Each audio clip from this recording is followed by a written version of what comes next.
Hey, welcome back to another day, another episode of the Daily Grind. I'm your host, 30NSG, and on today's show, we're going to be talking about more of Highguard because the developer keeps coming out and they updated their game. And yesterday, we wanted to talk about Highguard and what they were doing with the skill tree and whatnot. And it just blows my mind that a company with just 8 days left, updated their game with more content than they actually had in the original game when they launched 40 days ago. So we're going to talk about Highguard a little bit more, and hopefully that'll probably be the end of Highguard. The news cycle's the news cycle. Then we're going to watch a video from BigfryTV talking about a game. The game is called Insurgents Red River. Okay, so we're going to talk about that a little bit. And the reason I'm bringing this up is because of what Highguard is doing. Highguard was a full-fledged released game that came out that was free to play, right? And they wanted a player base. And then Insurgents Red River is an early access game that's been developing their game for half the price, right? Obviously, Highguard's free, but it's an early access game. It's half the price, and they've been working on it for 4 years, building the game, making it better, improving it.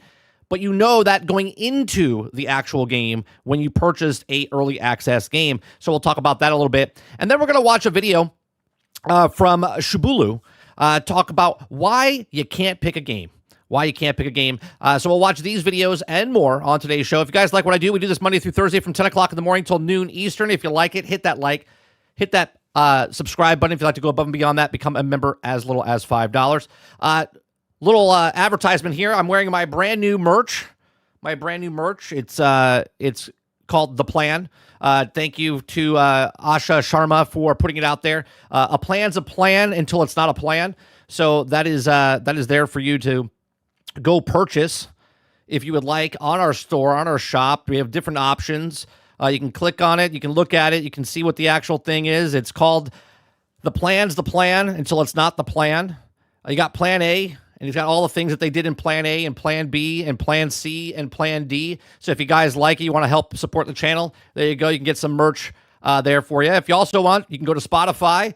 You can go to our music section and pick on one of the albums. We have plenty of singles. We have plenty of albums to pick from. So anyway, which way you guys would like to support, you don't have to buy it. You could just stream it. You could download it. You could purchase it. You could just listen to it. I appreciate you very much. What's going on, chat? How's everyone doing? Let me see who's all here. I don't know why it goes all the way back to like yesterday. Eclipse, good morning. Aku, good morning. Altern, Roic, Water Bear, Sarge, what's going on? Just enough. Good morning. Jason, what's going on? Big Mo, good to see you. Anybody else that comes in, good morning to you. All right, let's start off with a couple of little tweets here. Morning, Wonder Rose. Let's start off with a couple of tweets here. We got a tweet from Grums that says, everyone is gone. Highguard dev, Windlight, isn't it Wildlight, not Windlight, down to 20 people, and they are also out of money. He says, this all happens if you don't developers your game with a critical eye and just believe that your toxic positive dev friends tell you. Now, Chad Greener responded to this. He said, and this is the director of Highguard. He says, that's not actually what happened. He says, we were very critical towards the project and each other. The team was encouraged and constantly spoke their mind. We always tried to put the game and the players first. We always try to put players first, and the team was very critical. Now, I have a question. If you put the team, or if you're putting the players first, then why did you release a game that was incomplete? If you're putting the players first, then why did you make a game that was incomplete? It's a very simple question, right? I'm not throwing shade to them. The game is incomplete. It's an early access game. It's a beta game. It wasn't tested beforehand. And they continue. He says, I think sometimes people get hubris mixed up with optimism. Leadership never expected or needed an Apex Legends level of success. We were hoping more players would go on a journey with us and would continue to add the game post-launch, and we, of course, recognize the risk. Well, if you recognize the risk and you're asking the player base to you're going to be adding stuff to the game, again, you could do what any other game does ahead of time. Early access, beta testing, going in to an early start. Instead of saying we're releasing, you can say, hey, we're on early access. We would like you to test out our game. When the game comes out, it will be free. But if you'd like to support us in some way, shape, or form with early access, what do they call that? An ambassador's pass or whatever the hell they want to call it, where you're supporting the game early. If you want to call it like a Kickstarter, if you want to call it Wayfinder did this, Hightail is doing this, any other game that you could purchase early if you wanted to help them out. But instead they said, let's go with a free-to-play game with these unattractive characters that we're going to charge microtransactions for and put nothing into the actual game in the beginning when it launches. Okay, so that's one. Then we go to chat again, and it says, let me read the tweet, and then we'll go down to here. It says, people don't praise failure, but it's also a foundation of every success. Nothing but love for Wildlight. They're also full passion of risk takers, hard at Highguard, blessed with me, with my friends, and fun experiences. I look forward to whatever they decide to make next. Thank you. T-Hawk says, it's just baffling to me. They released the game such a skeleton state and decided now it's time to add account levels to introduce some sort of skill tree system. It's crazy to see the parallels between this game failing and seeing Marathon come back after so many tests. So Chad comes back and says, well, you're out of time and money. We have to release a game with the runways that you have available and hope players will stick with it post-launch. Now, a question. Again, Chad, I have a question, and I would love to put it out there and ask you if you would love to have a conversation. Come on the stream and have a conversation, because I would love to know if you were an independent studio and no one was funding you, that you make your own time. Now, obviously, budget's budget. You have to get out the door. If you don't set time frames, then obviously nothing will ever get done. Artists just keep making stuff, right? But you knew that the game wasn't finished. But you decided to say, hey, you know what? We're going to make it free to play. We're going to put it out there. So no skin off the player's back, right? But putting it out there for free to play and not having a complete state of a game, you had to know. You had to know that this is not your best foot forward, right? So if you put out a half-assed game in the very beginning, and it was an incomplete game, by every metric, there's more early access games that are more complete than what this game came out with, and it was released. Why would you put it out in that state? So now we go to Pirate Nation. Another designer talks about this. He says, and I don't know if I can make this. Can I make this bigger? No. Let me see if I can make this in a new tab. There we go. All right, so you guys can actually see the post. So Jason McCord, design director at Wildlight Entertainment, says the post that no developer ever wants to make. We're shutting down our game on March 12th after only 7 weeks. We swung for the fences in saturated market and made something generally new that we love to play. Regardless of how it turned out, I'm proud of it. We tried to bring something original to the table and shooter space. The dev team is also the best that we had the pleasure of being on, and which is saying something. The memories of building this team, creating a game from scratch, to play testing it over the years, and also always overshadowing difficulties, we all went through since the announcement of the game. Now, for the people who enjoyed Highguard, I can't express how much it meant to us that also showed up. There weren't allowed a lot of you, but we meant everything else. Okay, so let's go to that real fast. Here's your player base. Okay, so obviously they're only talking to these 615 people that are still playing, right? Because they're not talking to the 97,249 people that played, because obviously those are not the people he's talking to. Okay, he's talking to literally the small minority of the people. Okay, so the few remaining developers on a skeleton crew at Wildlight have been showing up, working tirelessly on creating new features and finishing up some of the parallel complete. All right, since launch, we shipped meaningful updates every week for 6 weeks, including a ranked system, new modes, new maps, and a bunch of performance updates, meaty raid mode improvements, and one more big content drop is staging right now, getting ready to go out the door.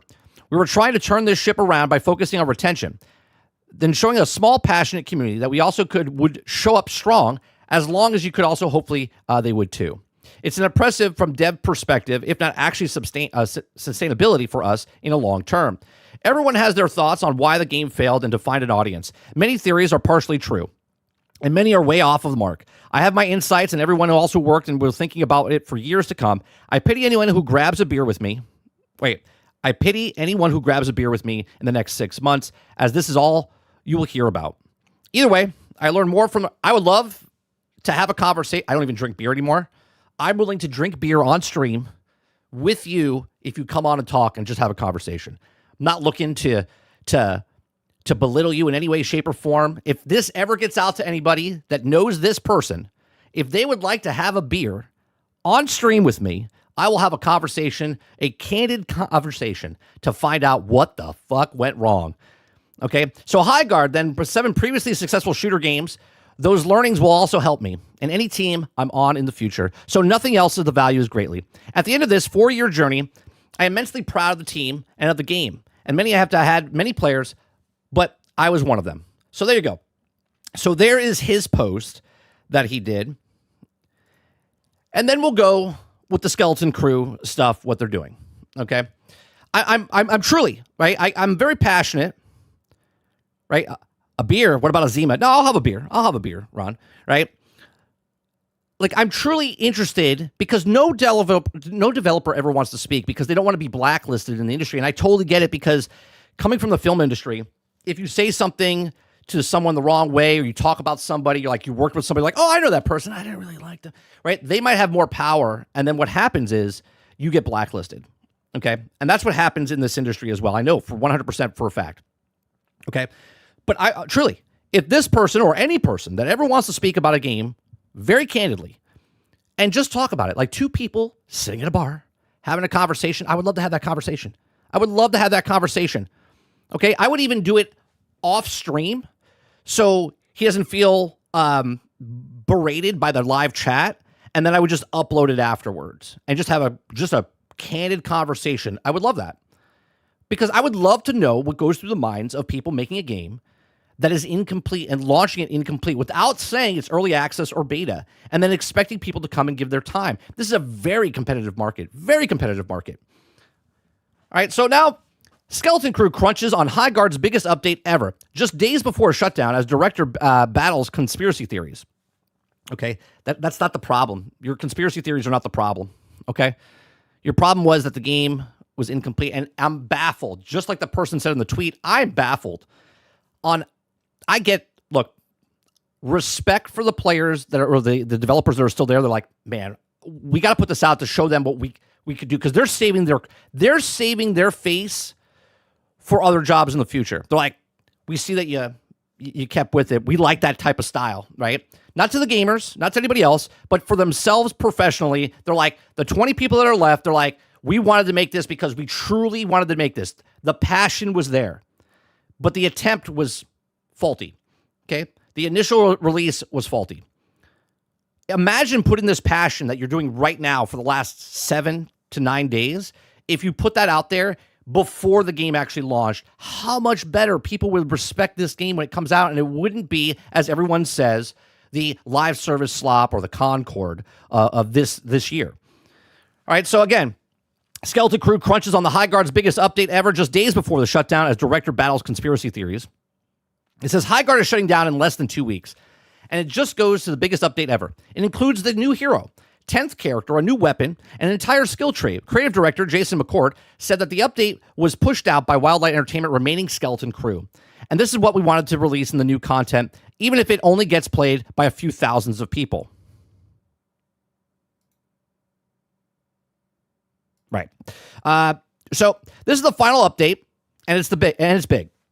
He posted on X on March 4th. Props to the Skeleton Crew at Wildlight for wanting to finish it and ship it out for the remaining players. Even if it only gets played by a few thousand people, they weren't asked to. They asked if they could finish it up and get it out. They asked, right? The 20 developers that are left asked, hey, can we finish this out? And they're like, it's no point. And they're like, yeah, but I really want to. I do have a little respect for these people professionally, that they want to push something out, but really it's a Hail Mary. It's like, too little, too late. You could have done all this and had the skill tree and the raid mode and the extra character and the extra gun and all this other stuff on day one when the game released, and you would have had more things there. People would have went like, oh, well, this is actually cool. I want to see where this goes. And maybe you would have had more players. Now, there's a lot that went on and went wrong here, and I do believe, and I've said this in the past, that the Game Awards didn't really kill this thing. It was going to die anyway. It just amplified how many people played it, so it looks much worse than it would have been. Because they would have gotten the game out if it was a shadow drop. I think on Steam, I'm just talking about Steam numbers, they would have had maybe 10 to 20,000 people come out and try it. The word would have built up. If they released everything that they have now that they're putting in the game, would have seen it and went, oh, you know what? It's actually not that bad. And people would have played it and so on and so forth. But that's not what happened. What happened was hype meter to the roof, came out, bare bone, nothing in the actual game, boring as hell, and it went skydiving down into the dumps. Right? The update's the biggest change in the XP system and leveling up in the skill tree that lets players upgrade their characters around certain strategies. The 4 subclasses are Raider, attacking, Harvester, resources, Treasure Hunter, which is loot, and the Protector for defense. The perks in each of these areas can be mixed and matched to create unique hero builds. The update also adds Koldo, a tank character trapped in a suit of armor, and the Switchback Marksman rifle. It says out of money and out of time. Why wait to add all this stuff? That's the question. McCork said it wasn't ready yet. So if it wasn't ready at the end of January, and we are now in the beginning of March, why couldn't she release this game in March? I have a question. Why couldn't she release it in March? Why couldn't she release it in April? Why couldn't she release it in May? Why couldn't she release it with a stipulation on it saying, hey, it's early access. We would love your feedback. Be honest with the gamers instead of coming out and saying, here's the next greatest free-to-play game. Man, you're going to love it. And then when you get criticized for it, everyone's like, oh, they're just haters. Highguard's final update arrives just 8 days before the game's servers go offline forever. The shutdown comes less than 2 months after the hero shooter from Apex Legends, the Titanfall Veterans launch. Despite players preemptively calling Concord 2.0 following a poor reveal trailer at the 2026 Game Awards, the free-to-play game netted nearly 100,000 concurrent players on PC during the first 24 hours. But most of the players, goosted by a flood of early negative Steam reviews from people with little time spent playing the game. Let me ask you something.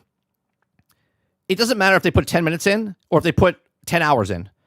They saw what the game was and they decided they didn't like it. That's it. There's people doing that right now as they come in. They come into my stream and like, what is this guy talking about? And they're like, I don't like him. Downvote. Or they leave. That's how it works. That's how it works. Right? To say that the people that hated the game is why it failed. No. I would say the opposite. The people that love the game, I'm sorry, you didn't play it enough. You didn't buy enough microtransactions for them to keep the servers alive. So you are the ones to blame. Not the people that didn't like the game because they didn't want to waste their time with that game. So they went to go play a different game that respected their time.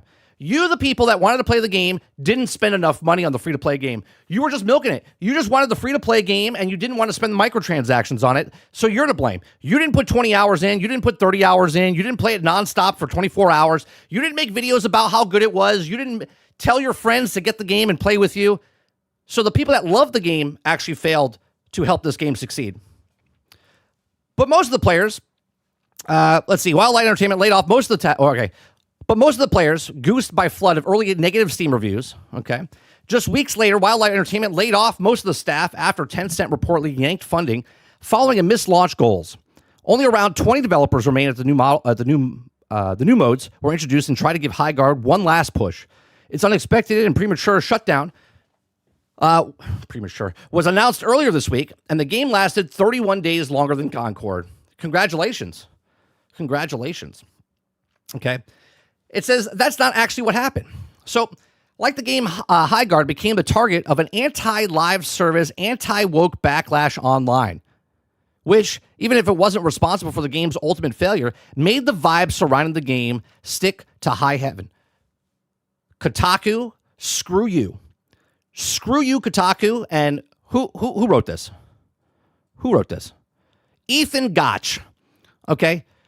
You are out of your mind if you think the game failed because Highguard became a target of anti-live service, anti-woke backlash. Okay?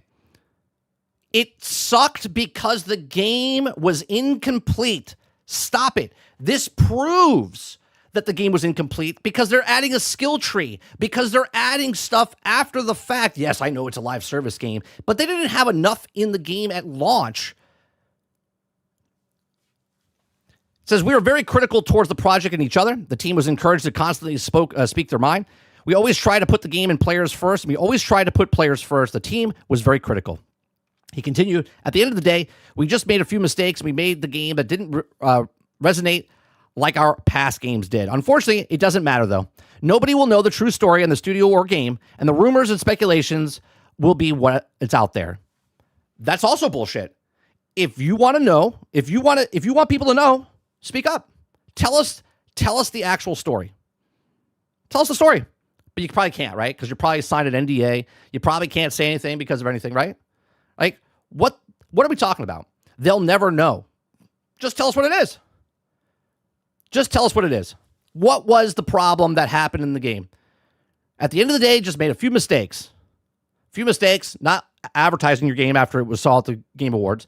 2, coming out with an incomplete game. 1 game mode of 3v3, no skill tree. It was it was a survival game before that you rehashed as a hero thing, right? You put the 5v5 in, you put the skill tree in later, you put the different modes in later.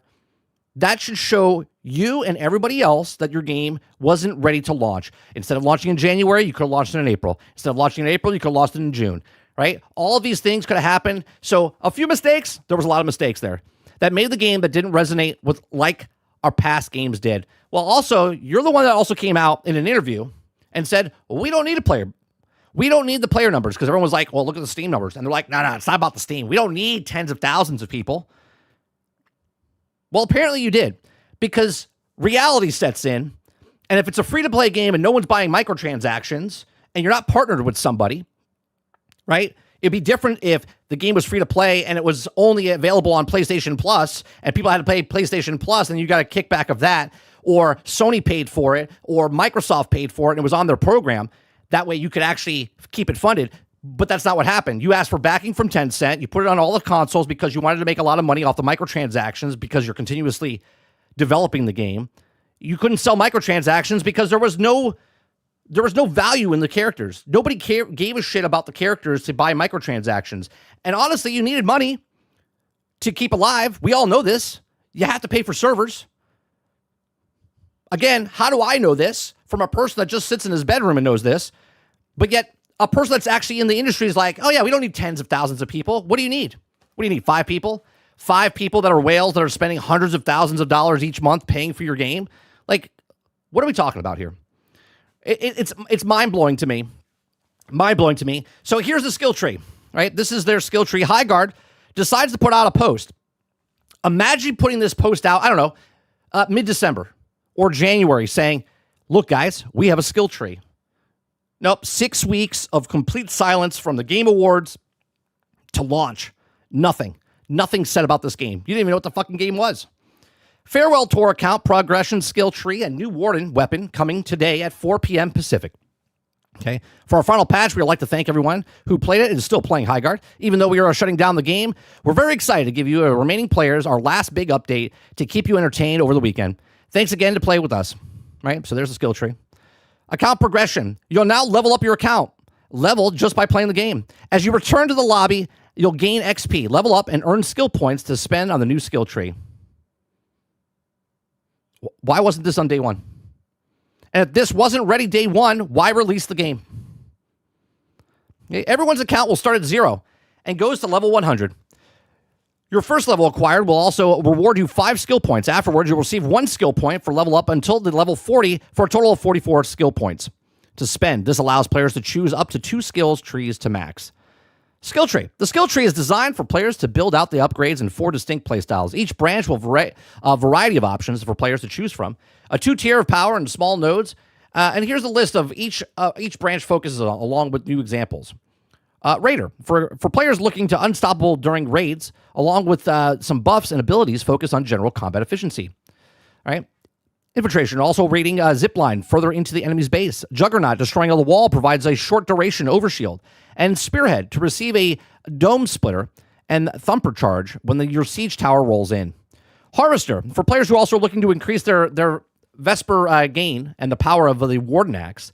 The heavy swing will swing your axe for 2 hands, instantly destroying a Vesper nodes. Shatter orbs destroy enemy orbs with your throwing axe or regular axe swing. Field crafting. Create armor, equip raid tools in the battlefield. Okay. Treasure hunter. For those who play, who love to loot. Treasure seeker, hidden chests can also be found in opted and polls. Archaeologists can also sell the items and trade with Finley. Artifact mastery. Emulates and have bonuses, magical properties, and equip. Protector. For players who enjoy defending and keeping the team together. Resonate walls, reinforced walls are more durable. Unbreakable armor for every 2 minutes. Armor is lost, prevents on death. And Vanguard, while defending your base, allies can spawn on you. You can unequip the skills easily, and you can also reset all your points at no cost by clicking the button at the bottom. We've turned the XP gain to very fast, so players can also earn points quickly and enjoy the full spectrum of the features. That alone, I'm being honest here, that alone sounds amazing for this game on day one. Because people will be like, oh, okay, I want to go up this skill tree. I want to get this done. I want to be a better defense guy. Makes sense about farming now, right? Oh, be more offensive. Like, how did nobody in the company be like, we shouldn't launch it without this? Was this even a thing? Or is this a thing after the fact that because the fans said something? And if that's the case, then you should have been playtesting and asking people ahead of time in early access or betas way before this game was even launched, right? A new warden, okay? Caldo. Caldo is discovered in a Highguard as lost souls from the long before the continent disappeared. Trapped inside a suit of armor, he searches for answers to his past, uses power in his soul to protect his allies. Passive Guardian Angel. Protect the friendly orbs around you from destruction. Automatically deploy your shields when reviving allies. Tactical Soul Shield. Deploy a shield for you and your allies. Ultimate Battle Cry. Koldos raises a standard, creates a protective dome. He can pick up and carry the standard and drop it again at will. Being inside the dome gives allies faster health regeneration. And then you got a new weapon, the Switchback. Switchback brings an unparalleled versatile, right? And that's it, right? It's mind-boggling to me that you decided to implement probably one of the most important things into your game about a progression and a skill tree in your game 4.5 weeks after you decided to bomb, right? Absolutely amazing to me. This should go down in the history books of what not to do with any game. Not a live service game, but any game. Do not just put your game out there and decide you're going to update it as we go. What happened to your roadmap? What happened to your roadmap? Your roadmap was a year out to tell people about what was in the game and what was bringing to the game a year out. And here we are 5 weeks after you came out, and there is no roadmap. Your roadmap didn't say you were closing down in season 2. It didn't say that, right? This right here, you're lucky that the game is free to play. Truly lucky that the game is free to play. Because if the game was full-fledged price and you had a roadmap and people bought the game looking at the roadmap saying that this is coming in the roadmap down the road, you could have been sued for false advertisement to manipulate people to buy your game because of what the future was going to behold. Okay? Roadmaps, as Sarge is saying in chat, roadmaps are total trash. Okay? 1,000% you guys would be sued. Okay, if you charged money for the game and people bought it because of the roadmap. Stop with roadmaps. Developers, please stop with roadmaps. Roadmaps are nothing but your whiteboard put to the public. Work on your game, make a game, sell a game. Stop with the roadmaps and promising things in the future when you didn't even put out a product at launch. But these are just my thoughts. Let me know yours in the comment section down below. Please make sure you share, like, subscribe. If you like what I do here, check out some of our other videos. Thanks for watching. I can't take it, chat. Absolutely retarded. They're not retarded, but the situation is absolutely retarded. All right, let me scroll up and see what you guys are saying here. Krabby says 7 days for skill tree and account progression, level 100. Get the fuck out of here. Imagine, though, that was at day one. That would help the game so much. Because even if you're playing the game, you're like, oh, cool, I want to see what these skills do. I want to see what the skill tree does. I want to see what happens when I level up this character. Maybe I would have played more than just one match. Justin Love says, go buy that man a beer. Message him 30. I would watch it. Blame it on Jeff. There's another shirt idea for you, 30. Not the fact that you released an unfinished product. Yeah, that's good. Blame it on Jeff. Yeah. Make a crew crunch on the dead game. They didn't make them. They're not making the crew. They're doing it on their own will. And again, as a person, because I actually worked on an independent film one time that they ran out of funding, okay? And we were so close to finishing the thing. And we worked on it for so long that we were like, you know what? I'm okay. I won't take my pay so we can finish this film, okay? Because there was a contract of certain things and they couldn't afford it anymore. And they're like, well, we can't finish it, but we have another 3 days of shoot. So I lost about $1,000 of my time. But I did it because I was like, you know what? I like the project. Let's do the project. And we did it, right? Helping someone out, saying, you know what? Let's do it, right? I have no connection. I don't get kickback from the thing. I was like, you know what? We spent so much time making this thing. I like to see it finished. I want to do my part, get it finished. Okay? I respect that from the developers that are there. But what were the other 80 people doing in the department that they fired and laid off? And the 20 people that are left are decided to make a skill tree and all this other stuff while everyone else was fired. Looks like bad management.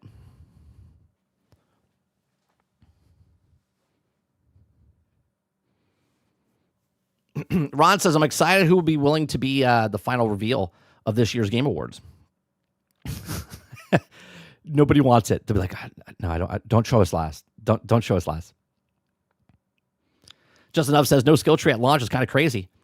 It wasn't until it is, right? Right, Robert? Right. There was no skill tree. But now that they show us a skill tree, you're like, what the fuck? Where's this?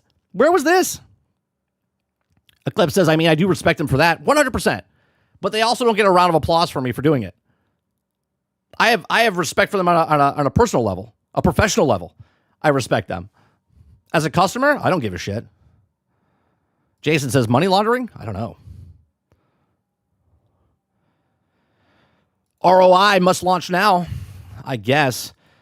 Travis says, I hope I get to see 30's thoughts on video I submitted before I have to leave. It'll be later on the show. It's going to be near the end of the show, Travis, so you can watch this afterwards. To make the date, to make their fucking shareholders happy enough, I guess, Jesse. Did they have shareholders? I don't know if they had shareholders. They had investors. Sarge says, it's very simple, bro. They thought that they were also going to get the same amount of people that buy anything. Expect those people to be done buying their half-ass, over-budget slop. Mo says, nope, didn't touch it. Why didn't you sell a game? Why was it free? Let's see. Most bad games were free to play. I don't know. I played Lost Ark. That was a free to play game. What's the one? The gotcha game. Genshin Impact. It's free to play, right? Warframe, free to play, right? There's a lot of games that are really good free to play games.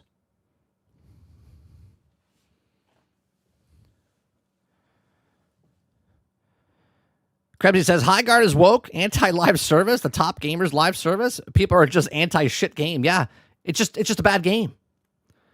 9 lashes for lying about why the game failed. Shame. Jason says, the art style was fucking dog shit. Live service fatigue, a bare bones launch killed it. Yes. Yeah, the game wasn't complete. It just wasn't complete. People are like, why am I playing this game? Why am I going to stop a game that's complete that I paid for to play this free-to-play game that's not complete? It's very simple. I play the game around 6 hours. Boring. There's nothing to do. Now, think about there was a skill tree, Eclipse, at day one. We would have completely different thought process of the game. Right? People might still hate it, but at least there would be things more to do. More people would stick around for the game. Highguard was empty mess, noting nothing doing for it. Yeah. They were looking for brain-dead whales to throw money at them. How else are they going to go into work? They don't need people, so they need money, right? Aku says, 30, did you look at the stuff I sent you about Star Wars Galaxies for the server? I did not. Last night after I got off thing, I passed out. I'm a little under the weather right now. I know I don't look it. My energy level's pretty high, but I feel like a truck ran over me. So the industry is healing and the market is speaking. Take out the trash, bankrupt the corporos, and finally put the fries in the bag. Ron says, someone please make Highguard in the Battlefield portal, please. Hey, You can make it in Hightail. You can make it in Roadblocks. You can play it in Minecraft. You can make it in Battlefield Portal. You can even make it in Mind's Eye everywhere if you want. You can make it in so many different games right now, Ron. Highguard will live in other games in the future. Like, you literally could make it in Hightail. If someone really wanted to, you could farm the resources, right? You could farm the resources. You can make, there's guns in Hightail, right? You could do all of these things in Hightail right now. So Highguard can live in Hightail in the future. And imagine in a world where someone makes the game mode in Hightail or Minecraft or something, or Roadblocks. And remember that Just Farm that has more user bases in Roadblocks than most games? Imagine a world where someone recreates Highguard in one of these other games and it blows up and everyone's like, that Wildlight's like, the fuck is happening right now? Be like, yeah, because we made it fun. Right? God, that would be so funny. Krebs says, this isn't just 10-cent thing, but it's also an investor's probably expected ROI by the set date and focusing on the game out. Then what happens there is they shouldn't have taken the money from people. See, there's a double-edged sword to everything. Everyone's like, I'm my own boss. We're independent. Someone's like, but we need money. All right, well, I'm going to go to outside. Hey, 10 Cent, can I get some money to make this? We have this really cool game. 10 Cent's like, all right, we'll give you the money. But you have to launch by the end of January. We have to get it out before the end of the year. And they're like, okay, deal. And they're like, it's all right. We'll put it out. And we'll work on it. And then we'll put a roadmap out there so people see it, so they'll invest in us. But they failed. So even if their return on investment is bad because they were forced to push it out, that was their choice to make. And now they have to live with it. Big Mo says, but I like roadmaps. They suck, Mo. Oh no, bro. There's some low IQ people running around in this company. Jesse Max at 30. They never thought they would also put a skill tree at all because they're not worried about being a free-to-play game. Once they learned that, they were also were already dying out. If they didn't have a skill tree based before the game came out, problems. And if they got it afterwards because they got the idea from people playing the game, well, that shows that they needed early access and a beta test. Let's see here. Ray says, I wouldn't call it woke. The characters had a cake on them. Yeah, no one ever said that the characters, I don't think anyone didn't like the characters. They never said that the characters are in woke in any way, shape, or form. The characters are actually pretty good. Right? Like visually they were okay. I don't think anyone, we didn't have a 550-pound diabetic with one leg, in the game. That'll be the next game we talk about in a couple months. Right? Like, all the characters look decent. They didn't look like Concord. Right? We had Chad Highguard, the main character. But why would people be invested? Do you know why Destiny did so well? Not because of just Bungie and Halo, but they did well because they made a single-player campaign, and they also made PvP. So they invested in the characters, right? There was nothing before Destiny. They were just going in because Bungie made Halo, and now Bungie made Destiny. And Destiny had to give you the story. They had to give you the story of why these characters were important and why your character was so important inside the story. And they built another kingdom. They built another Halo. Regardless of what you think about Bungie, they built another Halo. Built up the characters that you had, ruined it along the way and whatnot, but they gave you something to dive into. Now you look at Highguard. There's no story, no single player, no nothing. But they want you to play their free-to-play game and just pay money. Look at Warframe. Warframe, free-to-play game. There is so much story inside of Warframe. And then there's also PvP. And then there's a whole bunch of other stuff. Why do you want to get the Warframes? Right? They have something built. They're building a aura around their universe they have. There's a reason people want to spend money on the cosmetics. They're like, I like this character. I like the story that's going on. These things look cool. Highguard didn't do that. They didn't do that. Concord didn't do that. All of these people that are like, oh, no, you guys are just hating on games because this is the game. You want them to do new games.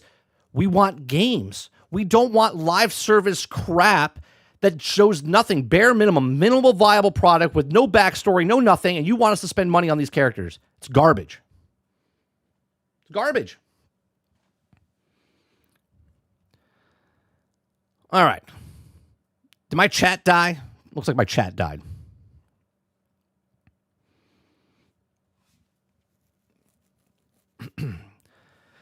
Jesse Mack says, one game that everyone's simply over is Emma Frost and Marvel Rivals. One game that everyone one simping over is Emma Frost and Marvel Rivals. Are they simping over it? Is there like 1,000 Overwatch type videos out there, if you know what I'm talking about? All right, so we're done talking about Highguard. Let me get rid of all those Highguard. All the links of the tweets, the articles, all the stuff is in the links in the description down below. All stories that we talk about, all videos that we watch on this show are always in the link in the descriptions down below. So if you want to support the content creators, the articles, if you want to go read them yourselves, there you go. You can go check those out. All right. Next, I want to talk about, we're going to watch BigfryTV's video. Now, it's a 28-minute video. We're not going to watch the whole thing. We're only going to watch the first like 10 minutes because he talks about this new game. And the reason it caught my eye is because exactly what was happening with Highguard, right? Now, this is not a free-to-play game. This is an early access game that you can play on Steam. But the fact of the beginning of this video talks about why you should support this if you like these things, right? Now, again, early access, it's not out yet in full-fledged. They've been working on it for 4 years. So if you guys like it, hit the like button, hit the subscribe button. We're going to watch BigfryTV. The link's in the description down below. Let's watch this and see what he has to say about the game. 3.5 years ago, I made a video on a small indie project at the time codenamed Project Quarantine. It wanted to be Escape from Tarkov, but co-op PvE and on Unreal Engine 5, and the small vertical slice demo that we played back in 2022 showed a lot of promise, but realistically, it was still so early to tell what the game would turn into. Fast forward. By the way, this is it's an extraction, but it's a co-op extraction. It's just PvE only, right? Which actually has me interested that I actually might pick it up down the road. Forward a couple of years, and the game launched into early access, and honestly did really well for a small team. I wasn't a fan of the game at the time and felt like it launched a bit too early, but to the team's credit, these guys didn't give up and abandon the title like most early access developers do. Now, you hear what he said there? Now, he started this, he said, I think they did it a little too early, and they shouldn't have done it, right? In 2022 was early. They released it in 2024 in early access. They finished it, but they didn't leave. They kept working on it. Now, look at the difference between Highguard and what this company's doing. Highguard has worked on their game for 4 years, released a game that was broke, buggy, and unfinished, free to play, and they're going to fix it over the time. Okay? This game said, hey, we're in early access. We're launching it. And if you want to help us, this is what it is, and we're going to be working on it. They're both the exact same. One is telling you, though, that we are in early access, meaning we're telling you out loud that this game is unfinished and we'll be fixing it over time. If you would like to support us, here's $21, $25 to help support it. Just know that the game is not going to be complete, and they might have a roadmap, but you know from the start that the game is incomplete. Then you have Highguard. We're a brand new company, independent developers. We're coming out, and here's the game. And then crickets. And they're like, we got a roadmap. Yes, it's free to play, but you launched the game. If you just put early access, if you just put, hey, we're still working on this game, it's an early access type of thing, people would give you so much more lenient. They would be so much more lenient to be like, yeah, we'll give you time. I like the base of this. This seems pretty good. Yeah. Oh my God, come to me. What the fuck? Oh, I like his laugh. His laugh is fucking hilarious. He's laughing from the gut here, man. Help me. I don't see it. Oh. Help me. You good? You good? Oh, he's levitating now. I don't see that on mine. Oh no. Yeah, he's floating. He's levitating now. I'm 30. I'm across the room from you guys. What? Trust me, the game is so much better now. Oh. Shots 125 down the road. I'm not seeing any muzzle flash. Fuck. I just took I a see shot. him. Holy Oh, fuck. We're in a bad way. Oh, also, is that not a guy this way? Got him. Get inside as well. Look, get inside. Get inside. You have a health run? People in this building. I do. Here, can you drop it?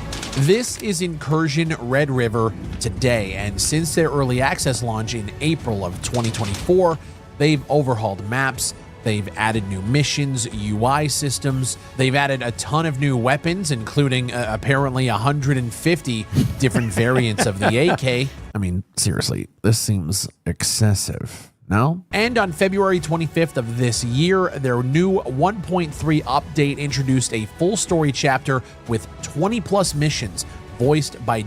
What's that? What was that? Story missions? Huh. Why would I get a story mission? Oh, maybe to bring people in and be like, hey, what is this world that I'm about to play? Jane Perry, who you guys might know as Karen Bowman from Ghost Recon. They've added a large new jungle map called Delta that can be compared stylistically. Travis, this is an extraction, but it's a PvE extraction. It's just a co-op PvE game. That's it. So it would be like playing with your buddies in Battlefield, but there's just all NPCs you're going up against. And visually to the likes of Gray Zone Warfare. There's deeper mission systems and major AI behavior improvements, which got to give credit to. Roic says it was early access, so bugs are not a lot of content is fine. I mean, a lot of the last epoch was EA for a really long time, and then it's also, I mean, you have to see some vids of it in EA's first release. Yeah, like it's okay to have a game, but you have to let people know like this game's incomplete. If you like to support the game, just let you know it's early access. I've played plenty of early access games. The difference is that now early access games are coming out and they're marketed as complete games, complete live service games that they're going to fix over time. Their new AI programmer Solarant, who you guys might know from the AI mod SP Tarkov. These updates have transformed it from a bare bones co-op shooter into a more fleshed out tactical PvE experience with narrative progression and expanded content from a small team that is growing into an actual studio. Oh yeah, and the game also lets you do whatever the hell this is. Yeah, look at this. Oh fucking yeah, thing. this is Why do you have a scope on a scope on a scope? the most What cursed in fucking the shit, dude. Hell am I looking at? Oh, that's great. It's like glitching into your face, bro. Look how many things he's got on the gun. He's got a scope, then he's got a radar, he's got a detection with lasers on the front. Holy shit.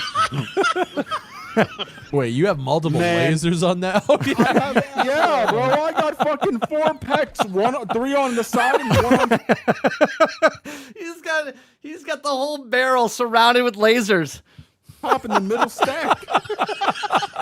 But honestly, the game has come a long way from those early days of Project Quarantine, and although it isn't perfect, like I ran into a plethora of performance issues, weird animation bugs, and even desync in between player sessions in terms of what each player was seeing for weather. All right. Dude, that was so weird. Y'all seen how it just transitioned from a beautiful sunny day to just a pissing sand? Oh yeah. It's sunny pissing to rainstorm. me. Oh hell no. Wait, what? It's raining for you No. guys? Yeah. Yeah, that's not good. It's raining for somebody and it's not raining for the others. Yeah. I also noticed this right here, which some players might think just looks a bit strange. The player character is like clipping on a pallet and falling in between every slit of wood, which tells me they're using complex collision in Unreal Engine 5 for these kind of objects. I'm going to get a bit nerdy here, so just bear with me. When you use complex collision, the game is basically telling... I like what he's doing here. He's explaining why it's doing what it's doing and showing you. So now you're educated on why it's happening. The engine use the full visual mesh to calculate physics, and that means that every tiny edge, curve, or bolt and weird shape on that object is being checked for interaction. Multiply that by hundreds or thousands of props in a level, and suddenly your CPU is doing way more math than it needs to. Simple collision, on the other hand, replaces that detailed mesh with basic shapes like boxes, capsules, or low poly hulls. So instead of calculating against 2,000 triangles, the engine checks against 6 faces of a box. So you get the same gameplay result, sometimes even better, and you get dramatically less calculation. And in a game like Incursion Red River, where you already have AI pathing, ballistics, loot, networking, and extraction logic all running at the same time, burning CPU on pallets is just wasted overhead. So a tip to UE5 devs, use complex collision only when you absolutely need that precision, and use simple collision for like 90%. That's good criticism right there. That's really good criticism for the people that are developers right now. And they're like, how do we, because sometimes you overlook something. Sometimes you overlook something and someone will be like, hey, did you try this? And like, why didn't we do that? Of your world props, you can let the visuals look detailed, but keep that physics calculation cheap on the CPU. Anyways, with all of those issues, that's why like sort of like stairs in video games are not really stairs. You'll see people walk up the stairs, but they're not stepping up on each stair. Stairs look like stairs, but they're really like a ramp. I still had a lot of fun, and I think Incursion has a bright future ahead of it. This video isn't sponsored, but if you guys want to check out Incursion Red River for yourselves, the link. Yeah, and it is, you know, I'll show you here. I'm also not sponsored by them. I just saw this video and was like, let's show it off. Incursion Red River, okay, early access, right? Early access, and if you want to play it, you pay $21.99. Okay, it knows what it is. It's telling you ahead of time. Hey, look, we released our demo in 2023. Let everyone know that it's a co-op extraction shooter was being made. Now we're at the point where we're ready for mass player feedback and playtesting. Imagine a world where every person that's making a video game, instead of just trying to make the money, right? Now, Highguard's free to play, but they were trying to get people to spend microtransactions. But if they just did this the right way, if they just did it where they're like, they didn't think their shit didn't stink, and then just played the game and said, hey, we should put it out early access, get some feedback from players. And if they did this internally, well, then you need to know that you got the wrong people. Because if everyone was telling you that the game was perfect, and no one mentioned you a skill tree, no one mentioned more characters, no one mentioned that there needs to be more people on the map, well, then the people that you hired, you need to fire them. Well, don't worry, everyone got fired anyway. But you need feedback from actual players. And the best way to do it is asking the players to do it. Knowing ahead of time, hey, free weekend, before it launches complete, before you put a microtransaction store in it, make sure your game is actually working. Link will be in the description and the top pinned comment. Keep in mind, it is still in early access, but the progress that this small indie team has made in just 3.5 to 4 years has been phenomenal. I'm also going to run a giveaway for one lucky winner in this community to win 4 keys for you and your squad to jump into the game. The link for that is down in the... I like how you said for you and your squad. He's willing to give four codes away, the price of 4. So if you're by yourself, you're like, hey, if you win, you can give it to your friends instead of asking them to purchase it.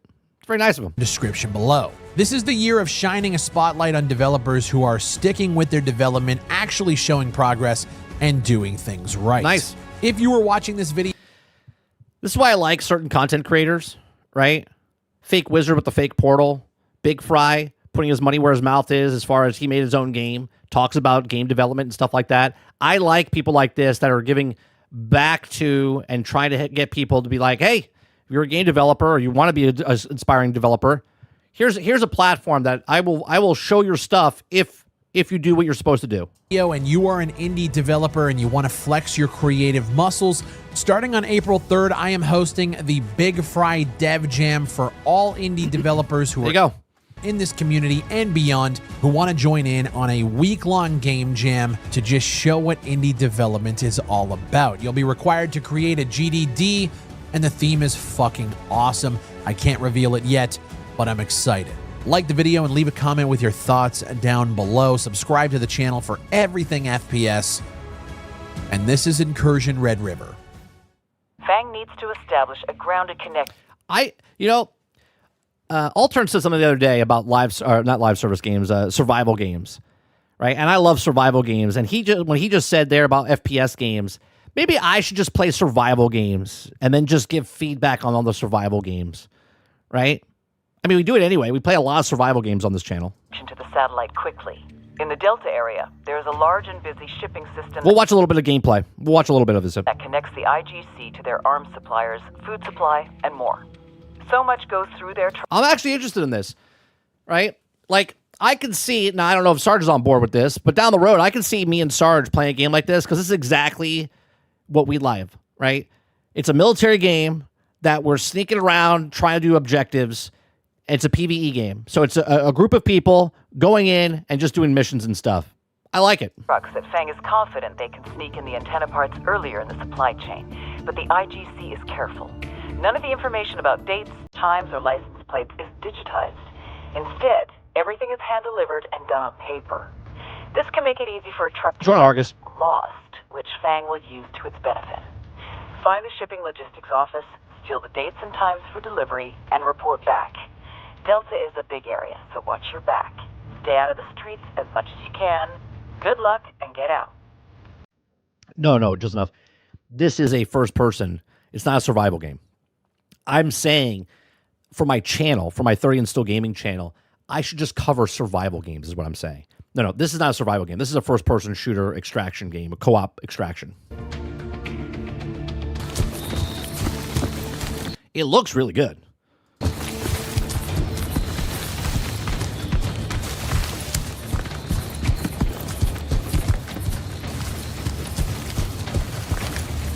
And enemies up front.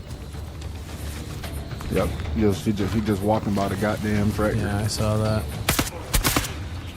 Drop him.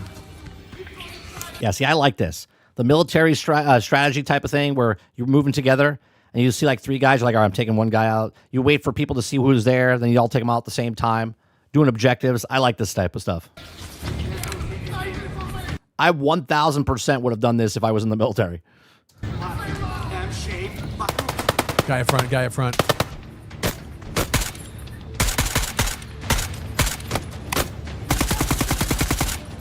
Bitch, I got a drum mag. You want all of them?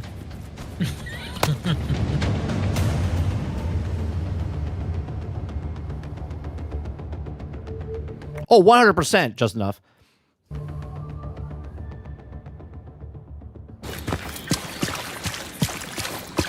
Oh, there's two guys at the white building. You can see that they're struggling a little bit with the distance, the rendering. It all depends on what this guy's PC is. Now, this is not, yeah, it tells who it is. It's Flow. To our direct west. That's Arctic. Okay.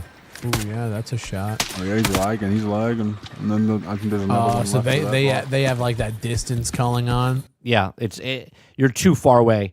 The scope can see too far the draw distance, but it's not rendering it because it's past the point of the render, so that's why it looks choppy. Like for the rendering. Yeah.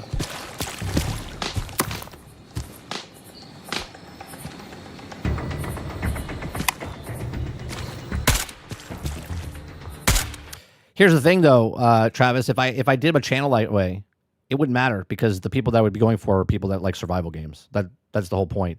If you don't like survival games, then you wouldn't watch that content, which is fine. If you like my morning show, then you watch my morning show. If you like my other content, you watch my other content. Not every content that I do and everything I do is meant for everybody.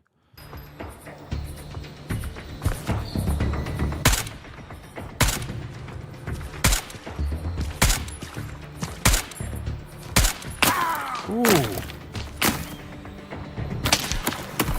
Yeah, we're getting cracked around here.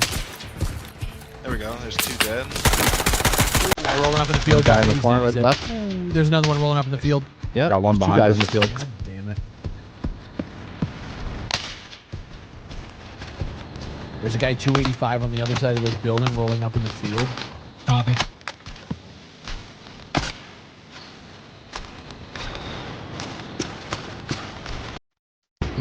Project. Sarge, would you play a game like this? To move to white buildings. That's a tough fucking crawl. Dead.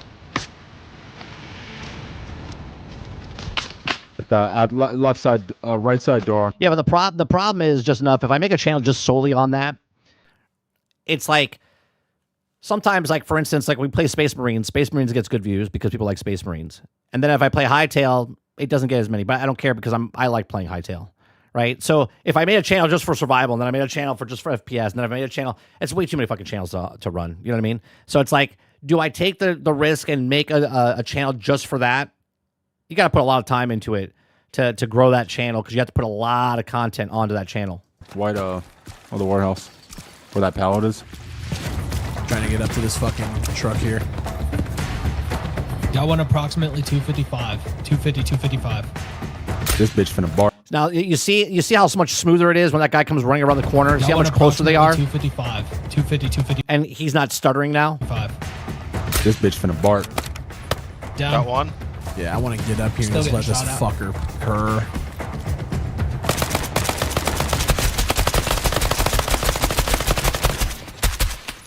Yeah, hit your ass Iraqi style, bitch. Fucking 15 or something. Oh yeah, behind. Yep, got one. Oh yeah.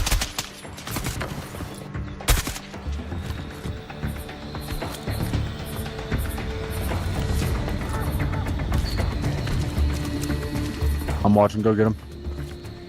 Copy. It's like Yeah, but Travis, the survival games don't need millions of people to play them. If you buy the game and play the game, then that's it. They've got you, just like a Battlefield or anything else, any single player game.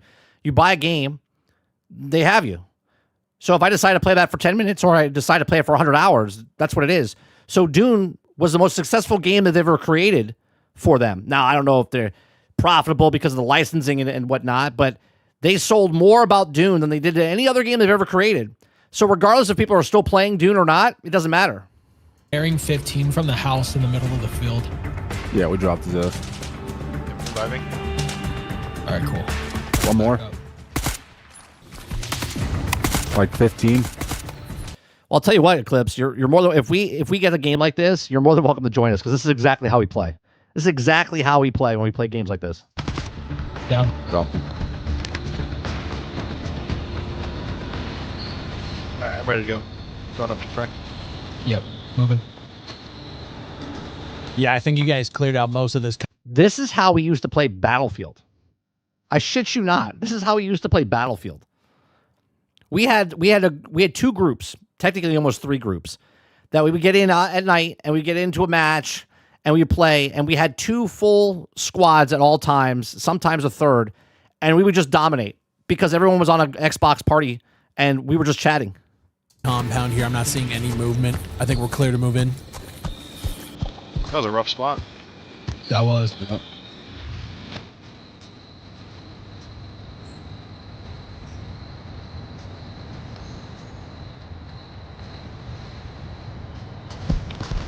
I'm going to get up to the entrance here.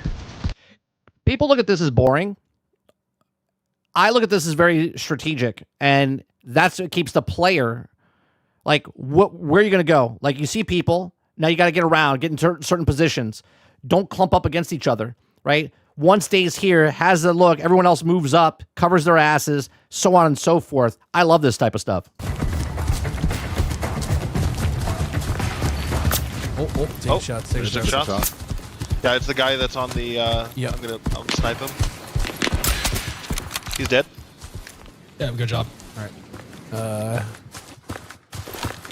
Arctic, go ahead, lead in. I'm right behind you. I'm gonna have to switch to secondary. I'll be behind you guys. Okay.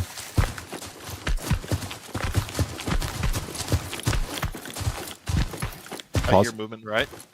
Yeah, I hear. Never point a gun at your teammate. Pause. I hear movement left in between the BTRs and shit. Clearing right. Okay. Don't stand up, Frank. Just in case. Got a guy in my sight. Dead. Nice, good shot. Ooh, Got nice one. Shit. Check the windows. Right side clear. I think we can move left now. I think so too. I'm gonna sweep around and get the in between these buildings here. I see a guy northwest. Oh, he's missing. 2 of them.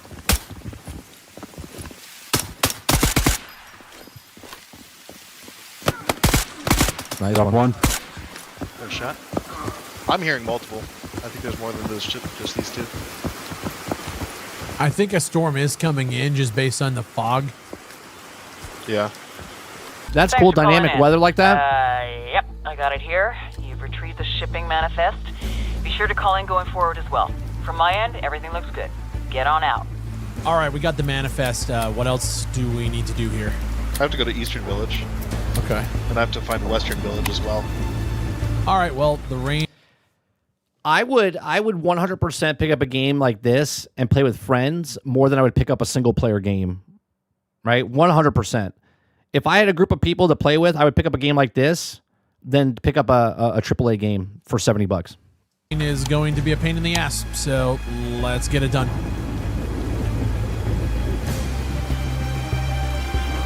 I don't know the answer, Hero. They haven't done anything like that yet. So Shots 125 down the road. Not too many muzzle flags, bro. I'm taking. I just took Oh, a I shot. see him. Oh, fuck. We're in the bad way. Oh, also, is that not a guy this way? Got him. I'm going to throw a grenade. I don't know how far these go. Probably not far enough. They never do, brother. They never do. Oh, Grenade? that Oh. actually was far enough. 100% they're more excited to play than watching.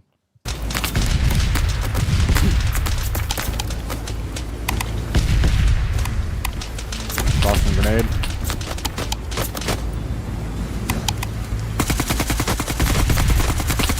Oh, He's just spray praying. Pray and spray. That's a bad spot, man. You need to get out of I there. can't see anything. This is pointless. We need to either back up and take Yeah, another you got to round back up. or- You got to get out of there.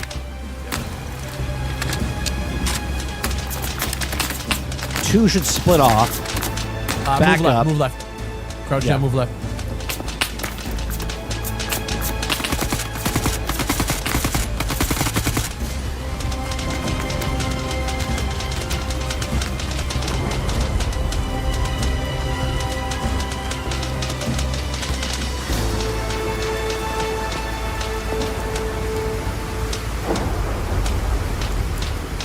Watch in front. Clear these buildings out.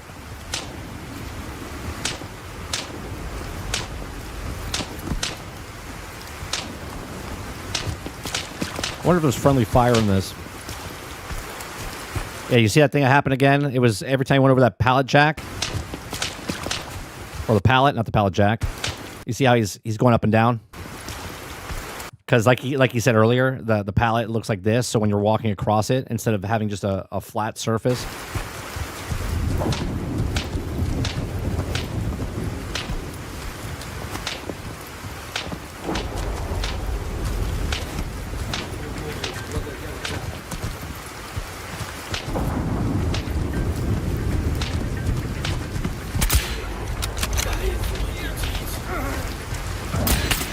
One down the road northwest.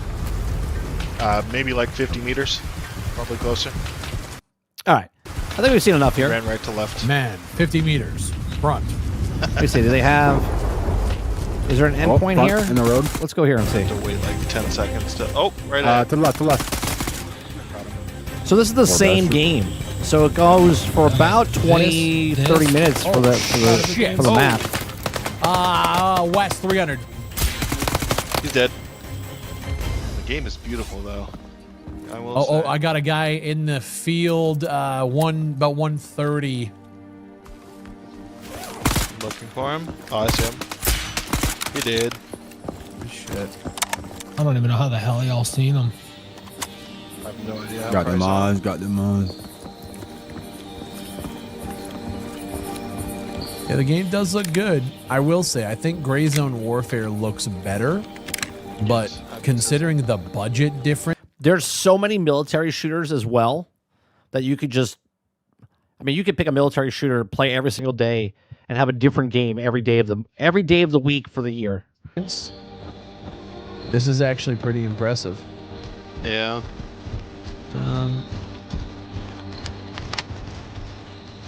Get a nice little thumbnail. There we go. Hero, it looks like they show the reload stuff like that. They haven't picked up a weapon, but I'm pretty sure that would probably the animation would probably be in there. But who knows? They're not AAA. Because AAA doesn't do it.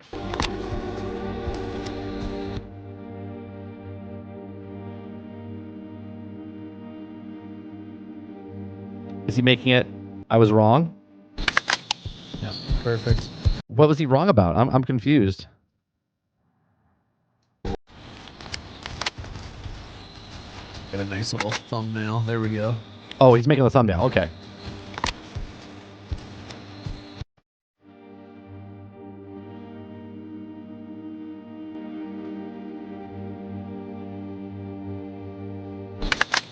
Yeah, perfect. Let me guess. You looked up at the sun. More Damn right. angle with it. Yeah.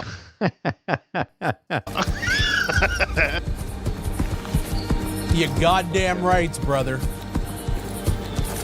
All right, that was a really cool run. That was really sweet. And that's the extraction right there. There you go. 16 fucking hours to edit.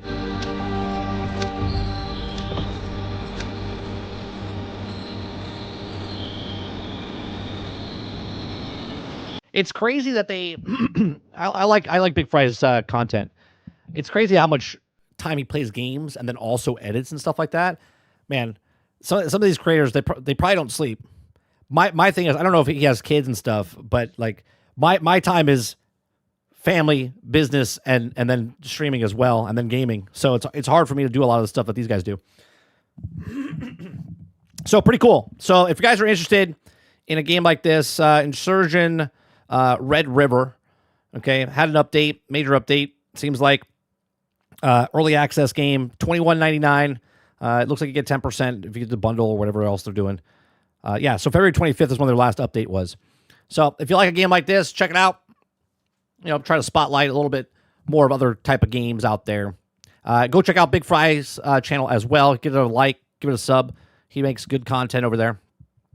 All right, the next one we're going to watch. Excuse me. The next one we're going to watch is from a small content creator. His name is Shoobalo. Shoobalo. SHOOBALOO.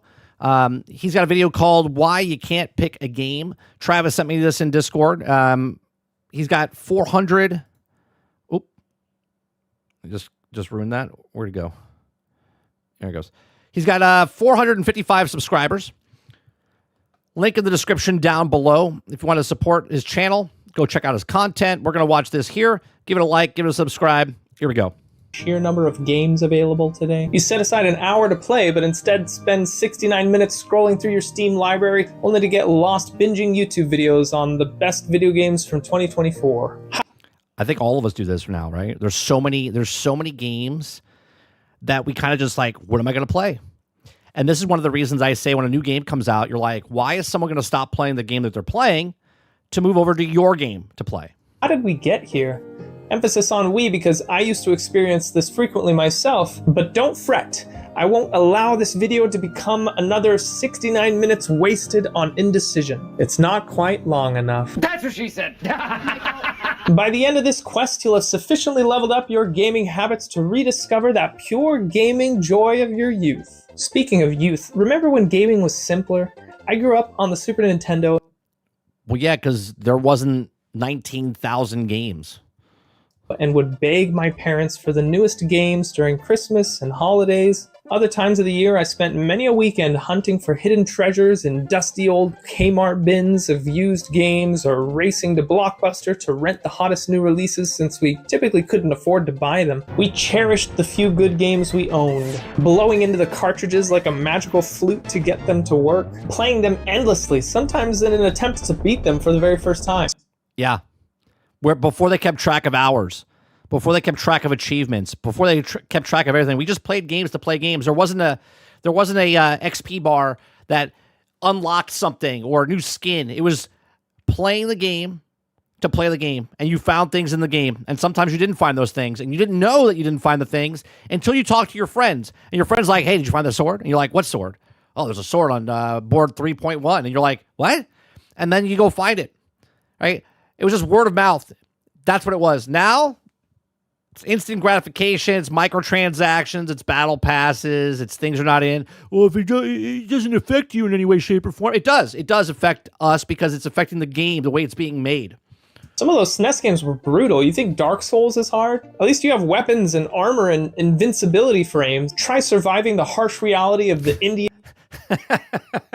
jungle as a small, half-naked orphan armed with infinite fruits. Snakes and tigers don't give a about your fruits. Choosing a game to play back then was as easy as picking your favorite Ninja Turtle. That's it. You weren't picking Michelangelo because he had better stats. You were picking Michelangelo because you liked Michelangelo. Mikey, bro, obviously. Now it's like trying to pick your favorite grain of sand on the beach. And every year there's a tsunami of new game releases, leaving us dazed and confused as to which ones to fit into our limited time. Ron says, if Highguard released in 1996, would things have been different? Yeah, 100%. 100%. Budget. Just in the first half of 2024, we had Balatro, Animal Well, Destiny 2 expansion, Final Fantasy 14 expansion, Hades 2, Helldivers 2. Lots of twos.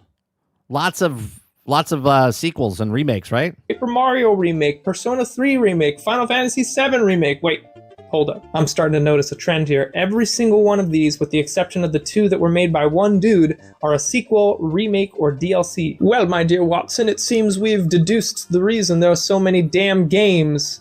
Case solved. Cancel the rest of the video. Except not, because forget just choosing a specific game to play. In 2026, you first have to select a platform. We got Yeah, there's another thing, right? It's not even about the consoles anymore. It's about the platform you want to buy the game on. And once you choose to buy the platform you want the game on, well, then you have to keep buying things on that platform. Unless you're on PC, because then you just go from here to here to here to here, you know. Apple Arcade, Amazon Luna, Nintendo Switch Online, PlayStation Plus, Game Pass, Netflix, Steam sales. And you might say, more video games equals more fun, am I right? Well, not so fast, Timmy. In fact, psychologists have long studied a phenomenon known as decision paralysis. Basically, a type of anxiety and inaction which is a consequence of consumer overchoice. Put simply, too many choice makes smooth brain hurt and small peepee no work. What? What? What do you mean that second one's just me? Damn it! Wife! You lied to me, wife! Small pee-pee, go away. No, Felix, please. Small pee-pee, go away. I just want to be part of the conversation. Decision paralysis makes our brains glitchy like Cyberpunk 2077 on release day. A classic example of this is known as the Jam Experiment of 2000, which famously explored the topic of choice overload both in a laboratory setting as well as a physical grocery store. They had two booths set up, one with 6 types of jam and another with 24. And what they found was that although the more extensive selection initially attracted more customers, people presented with the limited selection of 6 jams were 10 times more likely to make a purchase. Of course. They tested it with chocolates and other stuff too, but the point was to debunk the notion that having more options is better. And this isn't just a theory, folks. It's science. It's science. Your beloved MatPat is I kind of like he's new to YouTube, but I like his editing style. gone forever. He abandoned you. But when the world needed him most, he vanished. Clearly, this isn't just true with jam and chocolate. In 2024, there were 18,924 new games released on Steam. How many again? There were 18,924 new games released on Steam. 18,000 of those were adult games, so only 927 count. Just kidding. Even if that was true about 900 games being real games and not adult games, that's a lot of fucking games. But that's just newly released titles just on Steam, which, to be fair, almost everything is released to Steam these days. And what if you're ancient like me and itching to play older games? Nintendo Switch Online alone has over 100 classic titles to choose from, and Nintendo doesn't have the best reputation of making it easy to play their old games. On PlayStation Plus, there are like 5 times that number. Gamers these days are presented with so many options and look at Game Pass. There's so many games on Game Pass. Like, you could truly pick a new game every single day and you'd be good for the year. That's how many games are on Game Pass. Every day you just picked a new game on Game Pass and like, you know what, I'm going to play this game. Not play it to completion, just play it for that time frame. If it's 5 hours, 8 hours, 10 hours, you just pick a game and you're like, today I'm playing this game. You would have all the games for the rest of the year. You would have a roadmap. You would have a roadmap of games ahead of you. Many people online are expressing this sentiment of being overwhelmed with all those choices to the point where they simply don't play anything. Picture this, you've carved out that precious hour or two. How many of you sit down and you're like, I'm going to play a game. I'm going to play a game, and you can't pick what game you want to play, and instead you watch YouTube. How many people are doing that right now? For gaming, but the pressure is on. What if you choose the wrong game? You're the one who picked Concord. I told you to play Ape Escape. What if you decide to play League of Legends with friends, but the match goes into overtime and then you get backdoored by a frickin' Teemo? You'll never get that time back. Teemo stole that hour of your life. And the pressure of choosing the right game or the potential of not enjoying the time you spend gaming leads you to not choosing at all. So instead of taking the risk, you end up binging. Hold on a second. Why is it so... It's 7:20. Even at 10, his upload is... YouTube or doom scrolling through Reddit, which gives you easier and more consistent access to the dopamine you so desperately seek. Back in my day, we used to cherish the games we owned like precious jewels, even the shitty Kmart ones. Now we hoard them like digital dragons, many of them never seeing the light of day. That is very true. A lot of people buy games just to say they have the game, but they actually don't play the game. Right? I have a couple of games that I'm guilty of. Right? I have Baldur's Gate 3 I played 11 and a half hours of, and I've never finished it. I have Witcher 3 Game of the Year edition. I played 8 hours 3 times, and I've never completed it, but I've seen the ending. I've watched Go Carnage play it for 110 hours when my son was born, and I couldn't play video games, right? Like, I've bought games that I don't play, and there's so many of us like that, where we have a backlog that you're never, ever going to play, but you buy them because you think... It's almost like the equivalent to buying DVDs because you liked the movie when you saw it in theaters back in the day, and you buy the DVD, and you're like, I'm going to watch it, but you never watch it. You never watch it. You watch it on TV when it's on TV with commercials, but you never put the DVD inside your actual fucking DVD player. Hey, some for good reason. Imagine if games were like toys from Toy Story when they never get played with. Do you feel bad now? You should. How many times have you snagged like 15 games on a Steam sale just to go back and play Elden Ring again to try a new mod or a new build? Right. Then there's updates. There's updates of games. I've never played this. This is the remaster. I picked it up for like $3. Okay, but I've never played it. I have it. Great. Right. Oh boy, I got street cred. I have The Last of Us, but I've never played it.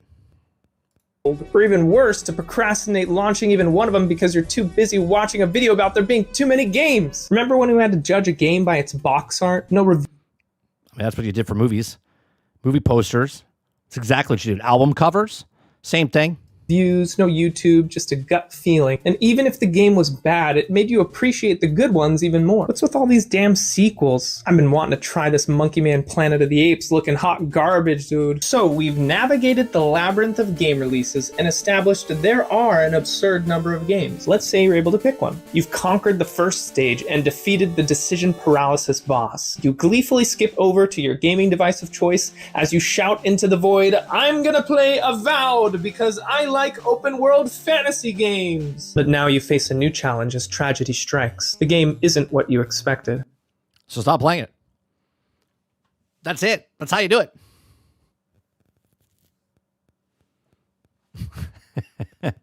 After you 30, I will play my backlot. Maybe. Thank you, Mr. Z, for the $2. Thank you, Trump, for calling me calling me out. Go ahead and play your backlog. Play your backlog. Sir Terminal says, I have been playing StarCraft, Minecraft, and The Hunter. Simple. Even have a realm for 7 years. I cast easy choices. 100%. You have a minimum thing, and this is one of the studies that show that people play 10-year-old games, 9-year-old games, and they're playing. I mean, hell, I've gone back to Star Wars Galaxies just recently to play it because it brings you back joy from back in the day. 100% people are going back.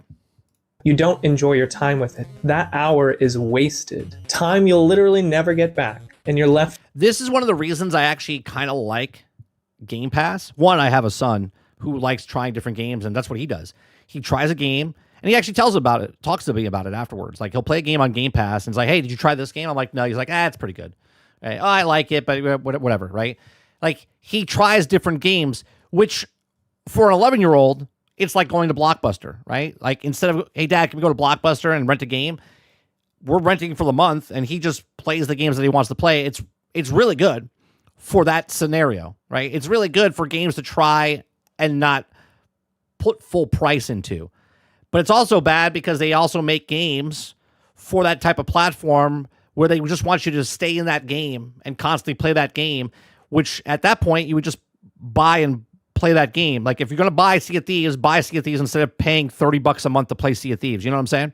With a lingering sense of disappointment. And you vow to avoid this experience in the future, seeing as how we hairless monkeys have such limited time to roam this giant rock spinning through space. How do we curate the nearly infinite potential into something we know we'll enjoy? Do you trust the algorithms on the various platforms to provide recommendations based on your interests? We saw you enjoyed this game. How about playing these juicy games next? Hey, I just looked at it for 3 seconds. I didn't play it. Come on, Craig. Steam, why are you recommending me all these adult games? I joked about them literally one time. Games are recommended based on player history and yeah, you got 1,000 hours in it. Engagement. To make your decision easier, you can sift through 10,000 YouTubers, streamers, blog posts, or God forbid, gaming media outlets. Oh, God. Are you two still living? It's difficult to parse even the curated content, especially when many content creators have a vested interest in maintaining positive relationships with game. This morning alone, I said it in my Discord today, right? I went to IGN because I saw a news story. And when I clicked on the news story to submit to my, in our Discord, I saw three commercials, right? There was a video playing, there was a banner, and then there was another low banner of Marathon, okay? Now, IGN is a company that does reviews for video games. And yet they have a banner, an advertisement, and a commercial playing for a brand new game that came out today. So if IGN comes out with a review and it's in positive in any way, shape, or form, I got to look at them and say, I think you're compromised. I think you're compromised because, sure, the person writing the article is not compromised because they're just writing the article because they work for IGN. But IGN has now taken money from Bungie, from Sony, to put on their banner so they can advertise for Marathon. Why? Because, well, gamers go to their site and they want to see, how do I get that game? So I can't take anything seriously from traditional media because they're bought and paid for. Then you have to go to the other direction where now there's content creators that get flown out to places. And some of them are so excited because they finally got their first opportunity to go and tell you about a game because they got paid a sandwich or a flight or a hotel and whatever, that they feel that they can't say anything. Then there's the other side of people that have lunch or know these developers, and then they can't distinguish between being a friend and giving criticism to an actual game. So they start talking good about the actual thing, and then when it comes out, everyone's like, why didn't you talk about this? They're like, well, I can't get everything perfect. Developers, or their coverage is based on an agenda or ideology that has nothing to do with video games whatsoever. Consider the sheer number of game developers being paid to promote Raid Shadow Legends. By the way, this video is brought to you by our sponsor, Raid Shadow Legends. Just kidding, I'm not cool enough to be sponsored by Raid Shadow Legends. It's okay, don't take money from them ever. Feels like everything these days is either the best game of all time. How could you not 100% this game? What the f is wrong with you? It's the Messiah sent. That's crazy. I was just talking about that. I haven't played it. To save the gaming industry before it even releases. Or, this is the worst, most broken, buggy, glitchy mess of a game of all time. This is an embarrassment to gaming. It dropped to 67 FPS twice. How dare you play this game and support this company? And this type of extremism drives clicks and engagement. The algorithm rewards this. I'll tell you what, it's actually better for someone to tell you the problems with the actual game than to just glaze it over and be like, that game is perfect. Is pushing more and more extreme content to the top, which makes it incredibly difficult to get a balanced, nuanced opinion as to whether or not you'll actually enjoy a game. So what's the solution? I mean, yesterday we watched 4 videos of Crimson Desert. Skill Up spent 20 minutes complaining about a puzzle that he couldn't figure out. Another person never mentioned anything about the puzzles. Okay. Another person was like, here's the whole combat system and the skill tree. Every single person gives you different criterias and different perspective of stuff, right? If you truly care, right? If you're a person that doesn't care what anyone says, you're going to buy the game regardless, then it doesn't apply to you, right? But if you're a person that's like, I don't know if I want to buy this game, and then you go to a review, then go to another review, and then go to another review, means that you actually care about what they're saying. And if they don't agree with you, you're searching and scouring the internet until someone says something that you agree with to give you the mindset that, well, see, they agree with me. So I actually want a review. They go to reviews and they can go, okay, well, I'm a person that likes story. They say there's no story. Then the second person I watch says there's also no story. And the third person I watch says there's also no story. So maybe there's no story in the actual game. And then when you play the game, you go, oh, there's no story. Why didn't I listen? And do you let your tastes guide you and try to play anything that conforms to those tastes? Do you form a specialized and trusted network of information from some combination of YouTubers, Steam reviews, Reddit threads, and Discord servers where you can cross-reference from multiple sources? Sounds like a lot of work, but perhaps it's worth it. But if you're one of those people that likes to care about what other people say, otherwise, you just buy the game. Before you run off to attempt it, we have to discuss the third stage and the true final boss. Let's say we make it out of the Donkey Kong jungle of hype and hyperbole. You decide to craft a map of specialized content. How to achieve immortality. Best adult games in 2025. Diablo 2, greater than Diablo 4. Nice game genres. Okay.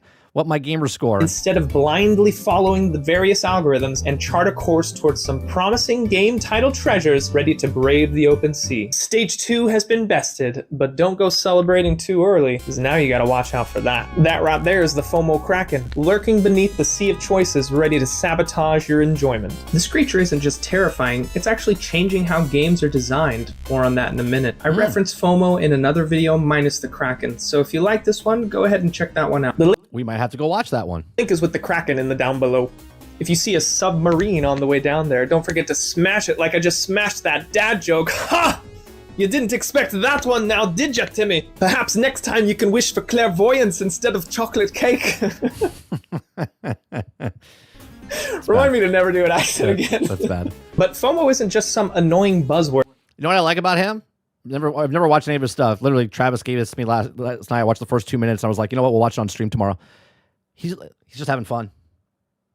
He's just having fun. He's literally just making a video because he wants to, and he's having fun. But it's a powerful psychological force that taps into some of our deepest human needs and fears. At its core, FOMO is fueled by social comparison. We see content creators or friends playing the latest game, showing off their exclusive skins, or talking about their gaming experiences, and we instinctively compare ourselves to them. This triggers an intense sense of loss aversion, or the tendency to perceive losses as more significant than gains of equal or even greater size. Gamers don't like to lose. In fact, we're wired to avoid losses, and in the context of gaming, that loss can be a limited time event, a unique item, or even just the shared experience of playing a popular game with the community. This is amplified by our innate desire for belonging. We want to be part of the group, to share in the conversation, to feel like we're part of something bigger than ourselves. And game developers know this. It's become increasingly common for developers to deliberately... I like how he brings up Destiny, Bungie at this point, because they literally did psychological studies on people and how they spend time and play games. Design their games to exploit these vulnerabilities. Consider limited time events in Destiny 2 and Fortnite, or store rotations in Apex Legends and Fortnite, battle passes in Diablo 4 and Fortnite. These mechanics are carefully crafted to create a sense of urgency and scarcity, pushing us to play and often spend now or risk missing out forever. Nice callback to Sandlot. And there are now countless examples of games that employ these tactics, effectively weaponizing our own psychology against us. Game Maker's Toolkit has an excellent video that highlights how this works in Fortnite specifically. Take the item shop. It could hold every single costume and emote that you can buy, but instead it just lists a handful of items and will refresh with new stock tomorrow. By limiting availability, Epic... Well, you got to check back tomorrow. I don't like anything in the store today. I got to come back tomorrow. I got to check it back tomorrow. Aku says 30. Now I know what Altern algorithm keeps suggesting. Yeah, because he's got 1,000 hours in it. Yeah. Is hoping that if you see a skin you like, you'll be pressured into buying it now, because who knows when it will appear again. FOMO adds another layer of pressure to the already overwhelming decision of what to play. It intensifies analysis. Just Enough says 30. Do you remember when Bungie said that they have to be careful not to make the game too addictive? I've been looking, but I can't find the source. Was that Bungie or was that Warframe? Warframe, at one point, there was someone spending so much money on the thing, they said, this is not what we made it for. And they stopped it, and they made it cheaper. I don't remember Bungie saying that. I kind of do, but I don't remember that exact what they said. Not making a game too addictive. I don't remember them saying that. Paralysis. When you're already struggling to choose between hundreds of games in your backlog and dozens of subscription services, the constant barrage of limited time offers and must-play hype around new releases makes the choice even more agonizing. You aren't just choosing a game, you're actively choosing to miss out on potentially dozens of others, and that feeling of loss can be surprisingly... My son, because a lot of his friends play Fortnite and whatnot, right? And you'll have, I don't know if your kids do this, but my son doesn't say, hey, can I buy this? He doesn't say that. What he does is he comes home and he's like, hey, such and such has this skin. It's really cool. You know, and his parents said it was okay for him. Like, he won't just say, hey, Dad, can I buy this thing? He, like, tries to sell it to me like, well, this person bought it already. And he likes the thing. So I was just wondering if I could, you know what I mean? So it's like this competition with their friends and stuff of what skins and stuff they buy. I said, look, if you want to buy it, you could buy it, but you only have a certain amount of money, right? I was like, so make sure you like the thing before you buy it and don't buy everything that comes out, right? Because if you buy it today and something better comes out tomorrow, you're going to be like, well, I should have saved my money. Powerful, potentially leading to feelings of regret before you have even begun playing a game. This constant pressure to keep up can have a real impact on our enjoyment and even our mental health. Instead of savoring a single-player game at your own pace, you might feel rushed to finish it before the next big release just to be part of the online conversation. Or as I did, you might force yourself to grind through daily quests in a live service game even when you're not having fun just to avoid missing out on limited... Yeah, see, I'm too old for this shit. I don't give a shit. I'll play what I want, when I want, how long I want. I don't care if 5 people watch me, if 100 people watch me, right? I'm gonna cover the games I want to cover. I'm gonna cover the news stories I want to cover. I'm gonna play the games that I want to play, and that's how I play. Because at the end of the day, you're playing for yourself. Limited time rewards. You might even feel guilty for playing an older game you love instead of the latest hyped up title everyone else is playing. What should be a source of relaxation and fun becomes another source of stress and anxiety. Problem is that technology accesses these weird, deeper reptilian parts of our brain. Doom scroll, dopamine, fun, I don't feel good. Cats. Beyond the impact on player enjoyment and mental health, there's another less frequently discussed consequence. FOMO is fundamentally changing how games are designed. Limited time of 100%. 100%. And not only is this changing how games are designed, but also games like what goes on Game Pass or PlayStation Plus or Ubisoft Plus, because they're not just designing the game to sell it, they're designing the game for their platform. And the platform and to keep you there longer. And it comes down to the little minuscule things of opening the animation of a chest, right? It's like, well, this takes 3 seconds to do the thing. And opening up a chest hits the dopamine. And the dopamine is like, ooh, what am I going to get? And then things pop out, and the things take a little longer. The screens pop up a little longer. They have different menu systems that take a little bit longer. Then you have to go bring it back just a little bit longer. Then do a daily, then do a weekly, then do all this stuff. And this is all fundamentally designed this way so you spend more time. And if they have one game on that platform that does that, and then they have a second game that does that, and a third game that does that, well, paying your monthly subscription, if it's $10 or if it's $30, right, there's less reason for you. You're like, oh, I'm just playing this game. This is why playing games like this, if you're hopping around to try different games, it's worth it. If you're playing a single player game that takes hundreds of hours to complete and you only have 3 hours a week to play, just go buy the game. Don't pay for a subscription model because you're paying 10 times more than you would if you just bought the game itself on sale. Events, rotating item shops, battle passes, daily login rewards, all these features that I previously mentioned utilize a large amount of development resources, and in many cases detract from what should be the focus, the gameplay experience. I could see an argument to the contrary being made in the sense that game developers who use these tactics accumulate more resources and are therefore able to... What did that say right there? Games generate massive revenue, roughly 2.74 million per day, which supports constant high-quality updates, collaborations, and serviceability. You know that one of the reasons I stopped playing Destiny back in Destiny 2 days, is when they told me that the only reason that you got the Black Spindle mission is because you bought microtransactions. And I said, fuck you, because that's bullshit. That's bullshit. So the 15 million sales of the single player game or the co-op game that you sold didn't pay for the developers to work for the company so they can keep making stuff? No. The microtransaction you bought of a skin is what fundamentally paid for that thing. Go fuck yourself. Made in the sense that game developers who use these tactics that's when I stopped listening to these people. Accumulate more resources and are therefore able to put more effort into the game. Let's say hypothetically that's true for something like Fortnite, but in most cases that certainly doesn't seem to reflect reality. Compare the complete self-contained experiences of many classic games to the often incomplete, intentionally segmented nature of modern live service titles. Or better yet, games being delivered as intentionally incomplete, but they certainly don't forget to implement the battle pass and microtransactions. Yeah. In the past, in order Anthem, Highguard, Concord. In order to sell a successful game developers had to actually focus on providing the best gameplay experiences because players had comparatively limited financial resources. A new game was a significant investment. Today, many popular games are free to play, made cheaper through Steam sales, or available through subscription services like Game Pass. The competition is no longer initially for our wallets, but for our time and attention. It's always been about your time.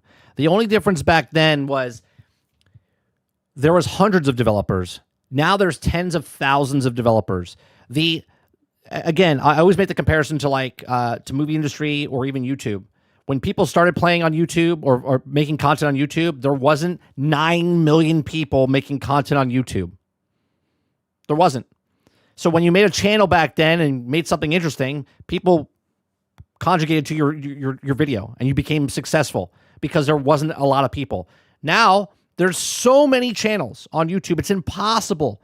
It's impossible for you right now to go watch all of my content, right? If you just picked Generation X Gaming, which happens tonight, self-promotion, if you went back and watched every single episode, okay, you would have a full year's worth of content just on that podcast alone. It's impossible for you to watch one person's content, let alone millions of people's content, right? You only have a certain amount of time in your day. And that's what they're all competing for. And when they have your time, they're like, we just don't want their time. They got to give us money for their time. Well, if they give it to you for free, how long are you going to stay there for? And how much time are you willing to invest in that game to be having fun, to go, you know what? I'm going to give them $5. I'm going to give them $20. Attention. And because developers understand basic human psychology, they know that by controlling... What was that? And attention. And because insert more coins, the psychological behind microtransactions. You've been engrossed in a mobile game for 20 minutes, but now you're stuck, out of the moves and for the day, prompt for 10 more plays for just 99 cents, a small amount, so you tap, and suddenly you're back in the game for another 20 minutes. It seems as if efficient is a purchase of microtransactions. Microtransactions are a revenue model driving popular games like Candy Crush Saga, Angry Birds, and while each payment is tiny, then multiply that by millions of users and the profits are massive. These micro payments cleverly leverage psychological to make spending a little feel worth it. Developers understand basic human psychology. They know that by controlling our time, they can ultimately... The impact of limited time events, exclusive rewards, and players spending on online games. Abstract. Limited time events, exclusively reward, have become common strategies employed by online game developers to drive player engagement to monetization.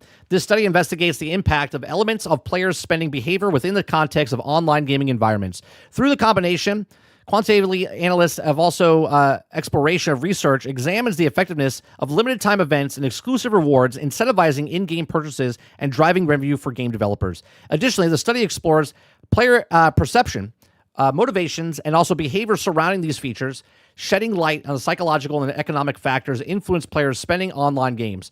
Insights gained, the analysts can inform game developers, publishers, and marketers or strategists for optimizing limited time events, exclusive rewards to maximize players' engagement, satisfaction, and revenue generation, and competitive landscape for online games. We control our spending. This has led to a fundamental shift in design priorities. The primary goal is often not to create the best game, but to create the most addictive and monetizable game, one that exploits our inherent vulnerabilities to keep us hooked. Game developers use clever tactics like daily or weekly deals in order to trap little smooth-brained monkey gamers into spending their hard-earned nickels on in-game content. It's the same tactic YouTubers and other business-savvy people use to get people to sign up for their courses with a limited time offer or 50% off the same exact thing.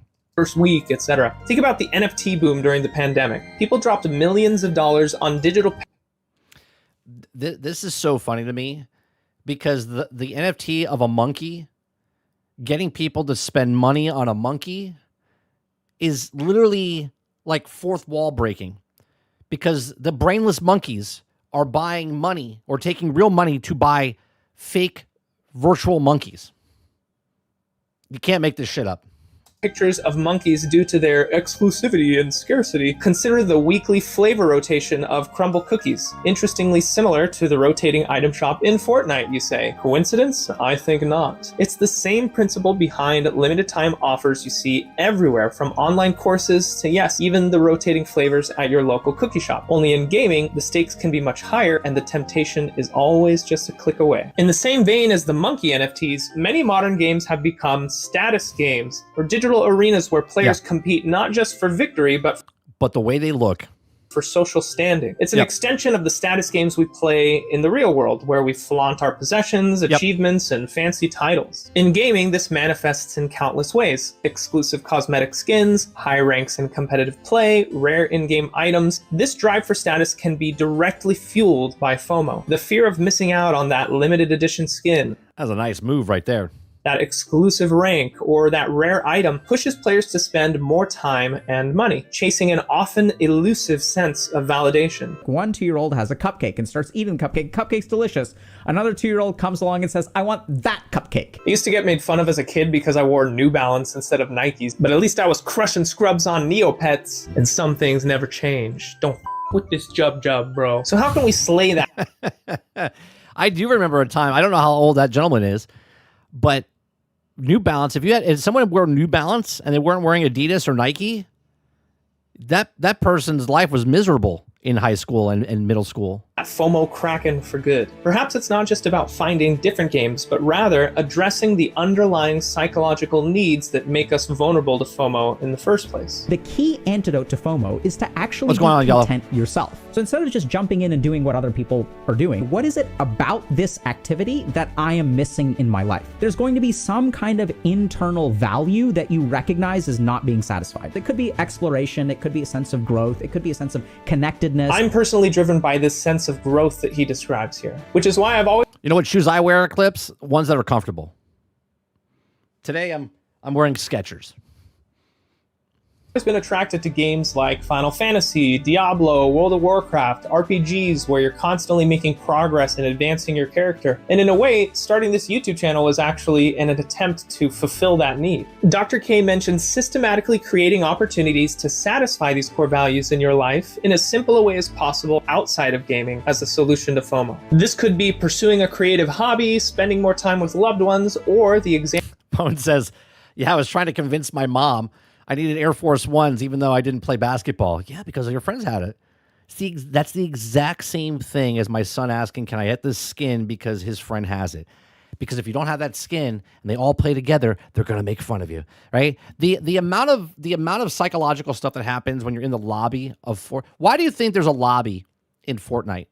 It has nothing to do with getting everyone together so they can go into a match. Has nothing to do with that, because they could leave you where you are and then just throw you into a match and then you come into the bus.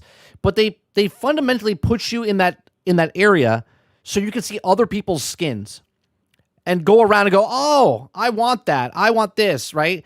It's basically a landing pad for a store. This is why there's bots in the game, and the bots wear the brand new skins and they show you the bling on the back. It's not because they're getting everyone together for the server. No, it's 1,000% to put social pressure on the people that are playing the game when they see the other things. That's it. Example he mentions is taking occasional weekend trips to satisfy a need for exploration. Contentment, or what I would consider meaning, comes from this progress towards core values. By addressing these deeper needs, we become less reliant on external validation and less susceptible to the fear of missing out. Consider for a moment a game like Outer Wilds. It came out 7 years ago and it's still a masterpiece. You can play it today, next year, or even 10 years from now, and the experience will be just as rewarding. There are no limited time events, no rotating item shop, no battle pass. The joy comes from exploration, discovery, and unraveling the game's mysteries at your own pace. And funny enough, we were talking about Crimson Desert yesterday, right?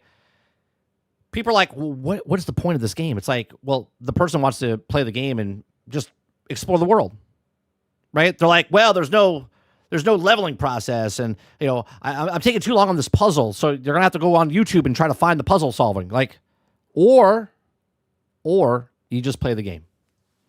I know it's crazy. It's crazy. There are many other games out there that can provide a similar level of experience just around the corner. So we've battled through the labyrinth of game releases, beheaded the decision paralysis Hydra, traversed the jungle of content curation, and even slain the dreaded FOMO Kraken. We've finished the quest and arrived at a simple truth. Yes, there are too many video games, but that abundance isn't necessarily a...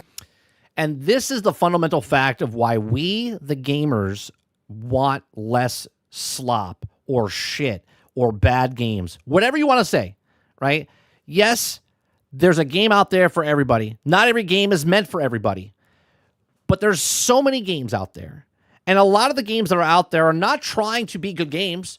They're just trying to swindle you out of money and your time.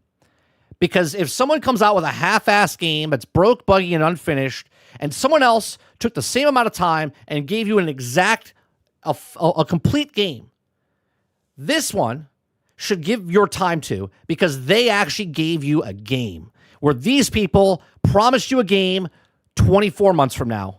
And that is the reason gamers don't want shit games like Highguard or Concord or all these other games unless they come out and tell you that this game is incomplete and we're giving you, it's either free to play and help us make it, or it's at a half discounted price and we're going to complete it over time.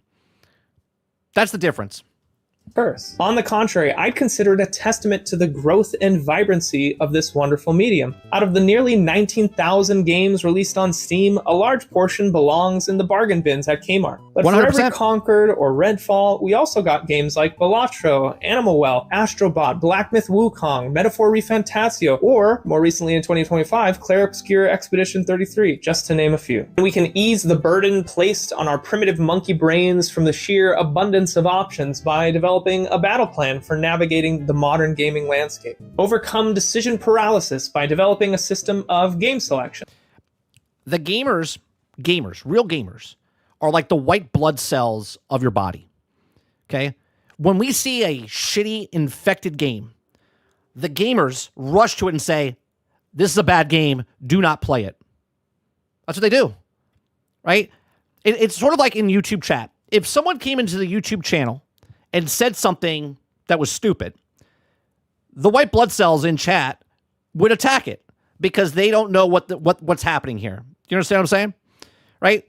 And gamers, we are the filter. The gamers that like games, that want to see good games, are the white blood cells, and we attack the bad games. We attack the people that are trying to come in and pretend that they are a game. That's what it is.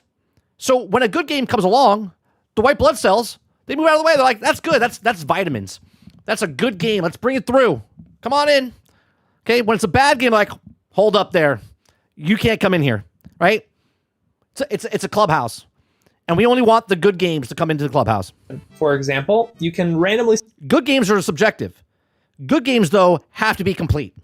Select 3 games from your library and set up a new Play Next list, similar to how the recommendation algorithms work on platforms like Steam. Alternatively, you could try setting a few criteria like genre, game length, etc., and play the first game that satisfies all those criteria. You can escape the clutches of content algorithms and build your own trusted network of information through some combination of specialized content creators, subreddits, or game-specific Discord servers. Most importantly, you can defeat FOMO by focusing on fulfilling your core values outside of gaming, making you less susceptible to external pressures and allowing you to rediscover the joy of exploration, discovery, connection, and growth. By mastering these 3 areas, you'll have sufficiently leveled up and be better equipped to navigate the modern gaming gaming landscape and play games that fit your tastes without being influenced by predatory business practices. Let me know in the comments what game you decide to play next or any additional tips you might have. I anticipate that 2026 is the year that we exceed well over 20,000 newly released titles on Steam, and I'm ready to ride that wave of newly released titles to find another Crab's Treasure or whatever other game washes ashore and looks interesting. Just let me finish this third playthrough of Elden Ring real quick.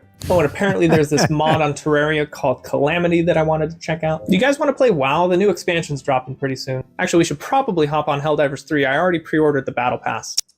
Do you ever... What he's saying there, this is a good video, by the way. I like this video. Brand new guy. Been on the... I don't even know how many videos he's got. Let me see. How many videos does this gentleman have? He's got 6 videos. 6 videos. 3, actually, that are like... The other ones I think are shorts. Yeah, he's got 3 shorts and 3 videos. So go check him out. It's Shoobalo. Links in the description down below. I thought it was a good video. Lots of information there. This is exactly why there's so many games out there, and this is exactly why content creators and stuff are like, oh, well, they influence games. Well, some of them influence bad games, and some of them influence really good games. And there needs to be a filter because there's so many fucking games out there. 19,000 games. There's no way in hell that if I sat here and just scrolled, right? Didn't click a game, just scrolled.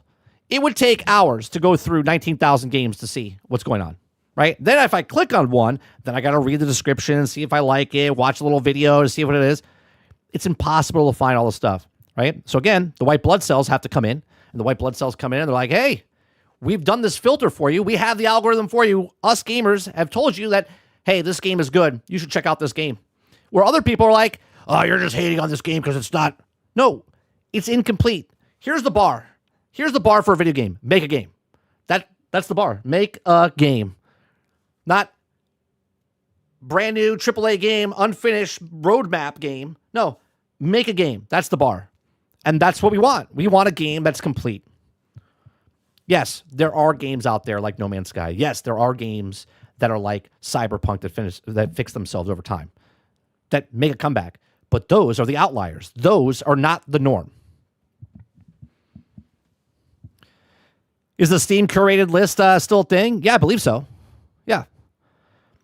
Sir Turmoil says, look up the Need for Speed Unbound reviews. They're hysterical. On Steam? Is that what you're saying?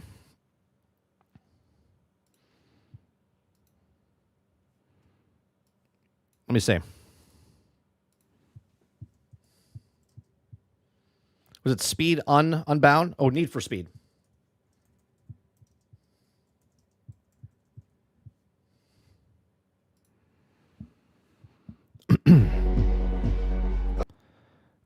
Reviews mixed reviews. Okay, let's see. It says not recommended. 5 hours, 5.8 hours. Just buy NFTs. Heat. The game is just bad. Cars feel terrible. Every corner is a trap. And unlocking cars feels like a grind. I got this game. It was the $5-ish bucks. Still doesn't feel worth it. He just bought it for like $5 or whatever. Terrible music, mass story, but cars go vroom. It's fun. That was a good recommended. Recommended after 63 hours. I'm not a fan of the cartoonish visual effects, but this game is really enjoyable in co-op. Cruising along with the streets, speeding up to 400 miles per hour, accidentally discovering secrets hidden across the map. My main experience of this game, I didn't bother too much with the campaign mode, but playing together with also a duo, so he's having fun there. Not recommended after 17 hours. Amazing gameplay for anyone who loves mess around with EA app. Errors. Put in 24 minutes this week trying to open up the game, and all I got was two black screens, each opposing, amassing those 24 minutes in EA app error. Fantastic. After 48 hours, 48.7 hours, 47 hours down in the drain. I reinstalled the game after some time. Same PC, no Windows reinstall. And when I wanted to start the game, I had my progress deleted. Nothing saved for my 47 hours in the game. Not recommended. 23.4 hours. Never been annoyed so much before cops in the heat feature in the game. Can't even enjoy the game or ride freely after completing 2 or 3 races in a single session. So much unnecessary grind in the game to avoid cops 80% of the time just to reach the safe house or meet up and get caught up with the session collection is gone. Replay same races again and again, even if they are won already. What the hell is wrong with this such a mechanic? Not recommended if you want to enjoy a racing game. It's not the one you're looking for. 23 hours it took him to get that. This one's got 45 hours. This one's the best Need for Speed games in the last 15 to 20 years. The driving feels good and enjoy art style and went with. The story is pretty fun. Quite like the characters in the game. This guy's got 175 hours. Fun game. It doesn't compete with the classics, but it does have what it does well, I think. Best customization I've experienced in an NFS game. I found the character creator a nice addition too, and I hope it returns to the future games. So it seems good games, but fix the EA app. No, EA will also be randomly decide that I don't get to play anymore if it works fine one day and literally 24 hours later I'm unable to launch the NFS. Need for Speed will having endless problems with recent releases. Wish I could go back to the glory days in NFS Most Wanted 2012. Yeah, so a lot of people are upset about it.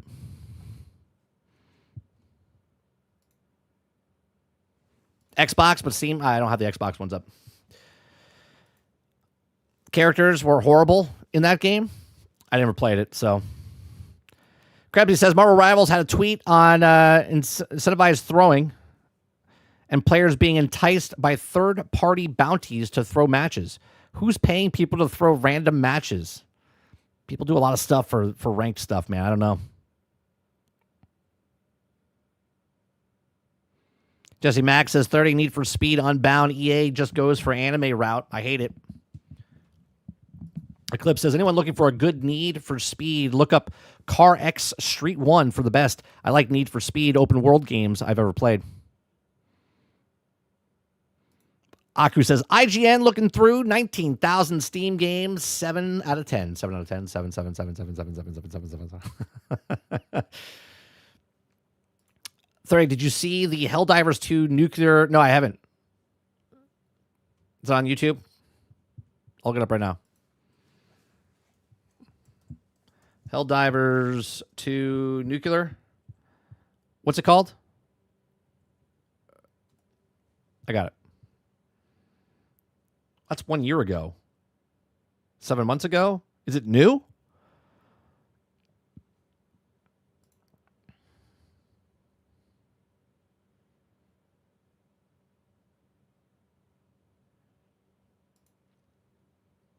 If you have the video and you want me to see it, just post it and I'll in Discord or whatever.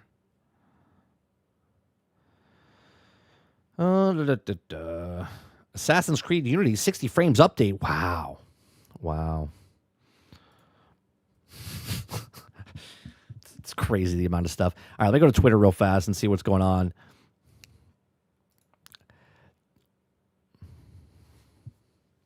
I did see that, Krebsy. I don't know. I don't know what timeline we're in.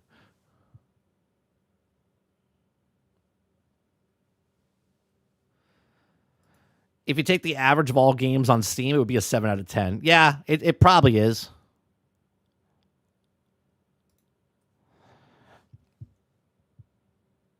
What is this? Netflix has acquired Interpositive, a startup founded by Ben Affleck that makes AI-powered tools for filmmakers. The system builds an AI. Wasn't this the guy? Wasn't Ben Affleck the guy who said AIs won't be a thing? The system builds AI models from a film's dailies to assist with post-production tasks like color, realign the visual effects while also keeping filmmakers at the center. All right. So so Netflix is doing something here, but he came up with something. AI filmmaking startup founded by Ben Affleck. Interesting. We'll watch that in the future.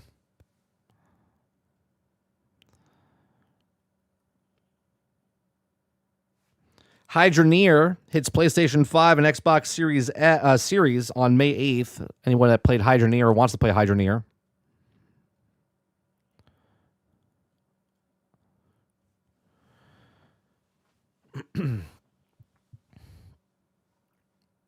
Ben is just like Elon. AI will kill us. but I will make AI company. Yeah.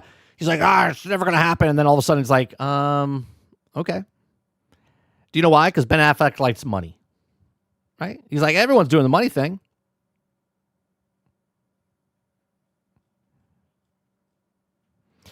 So Division has a whole new update coming out. Here's another thing with all the stuff that's going on, with all the brand new 19,000 games that came out last year. Then you have all the old games for the last, 10 years that are still updating, right? Just 3 games off the top of my head. Warframe, Destiny, Division, right? All 3 of these games constantly keeping updated. Then you have No Man's Sky that just keeps updating, right? You have so many games that just keep, hey, we're 10 years old. By the way, here's a new update. Here's a new DLC. Here's a new thing that we're doing, right? On top of the things that you're already playing. It's going to be very interesting to see what happens today. 1 p.m., Marathon comes out. I still think where I sit, 150,000. If it goes over that, I'll be very surprised. But I think 150,000. I think it after about a month or so, it stays around like 60,000. I think they get their player base, and I think Marathon makes it to a year before they, start to do stuff. But a lot of people think differently, which is fine. But that's my projection. 150,000 on Steam. I think they get about 4 to 5 million sales, which they need 7 to 10 at a $40 price tag.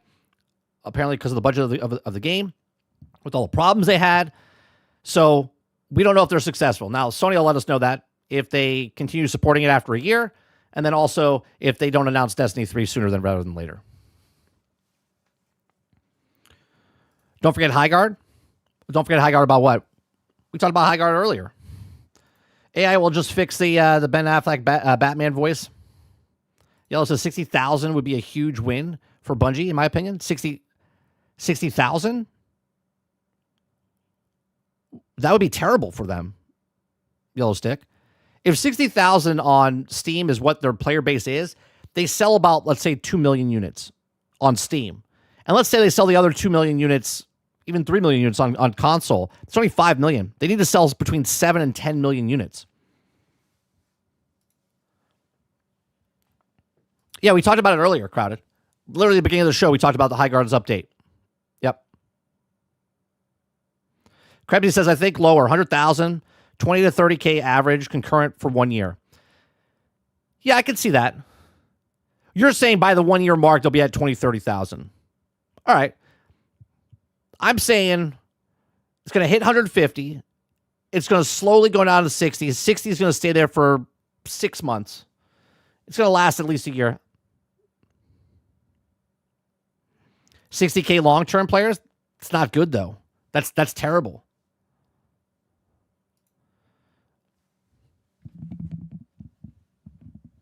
I guess, you know what?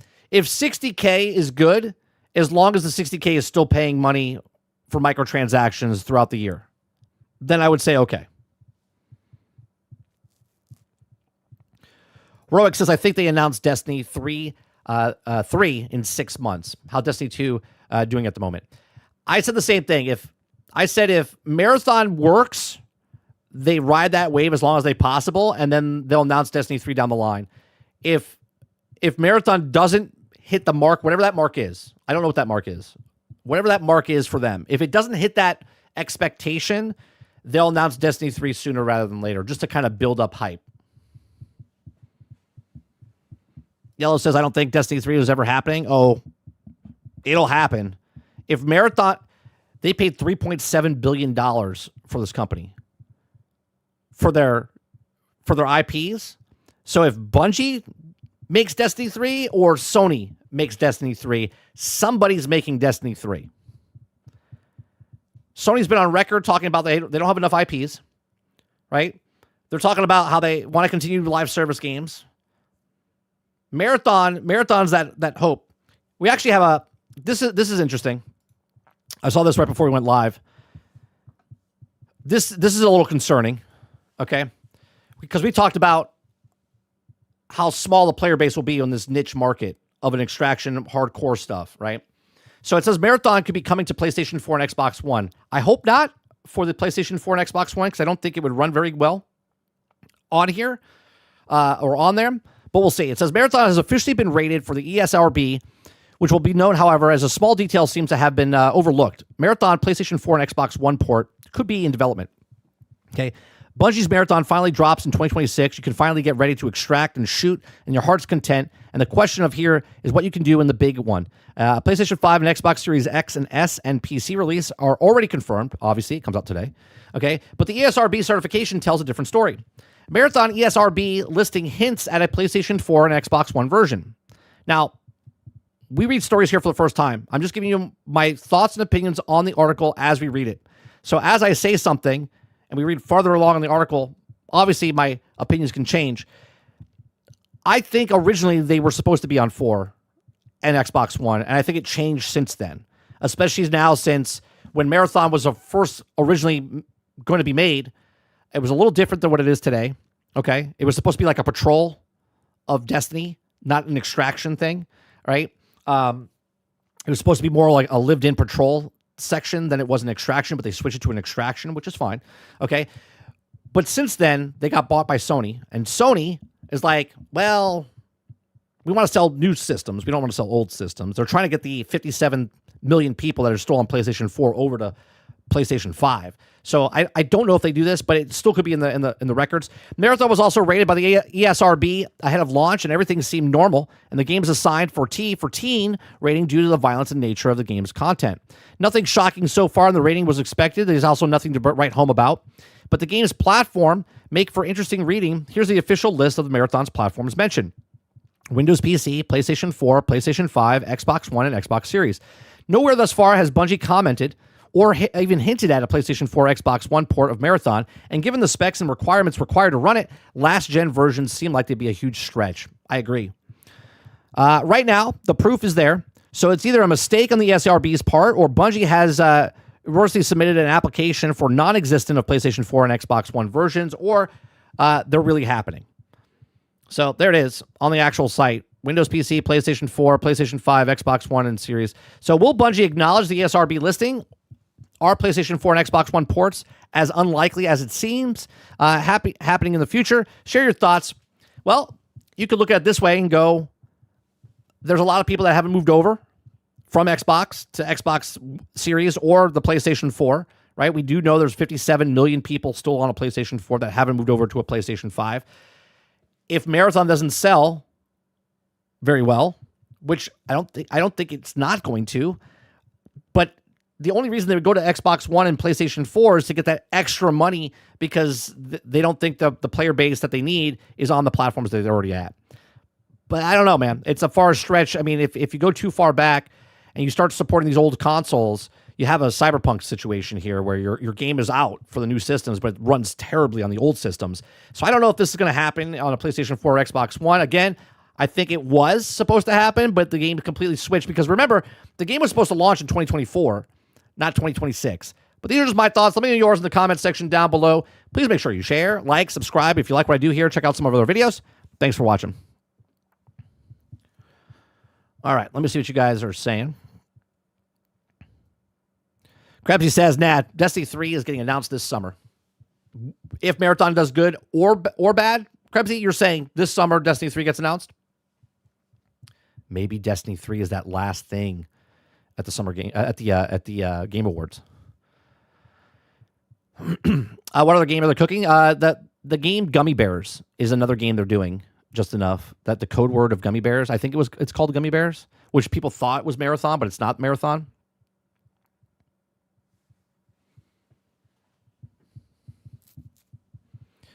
Sony wants a return on investment for what they spent. Destiny 3 will happen at some point. 100%. It's just when. I mean, they can announce it. Doesn't mean it's going to get out anytime soon.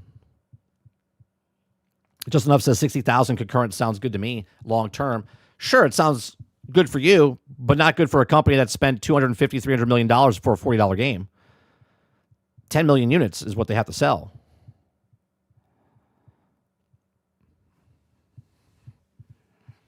Roic says, also think Destiny 3 will be on a new console as well to try to help sell more of them.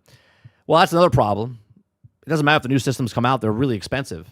And if people didn't leave the old systems, if half the people didn't leave the old systems to come to these current systems, What is going to make people that leave this system and go to the next system, or even leave the PlayStation 4 and hop over the PlayStation 5 to get the PlayStation 6 or the Xbox, whatever, for $1,000? It's going to be absurd. Crowd says bringing it over late wouldn't make sense for a game like this. I agree. It doesn't make sense. And that's why I think when they first submitted it, it was way back when it was supposed to come out for the old systems, but they've completely changed what the game is. And it's 2 years later. Just Enough says put those Xbox and PlayStation 4 players in their own lobby. Destiny 3 won't be around till 2028 at this earliest. Altern says just retire the PlayStation 4. There's no way it would also works unless you also make a lot of compromises. Agreed. Eclipse says I'm a gummy bear. Bouncing here and there and everywhere. Gummy is supposed to be a MOBA, so they're only making live service. Jesse Max says, I bet the new Assassin's Creed codename Hex, a.k.a. the German word for witch, the name will suffer the same fate as AC Shadows. Perhaps. I mean, we haven't really seen anything much about it.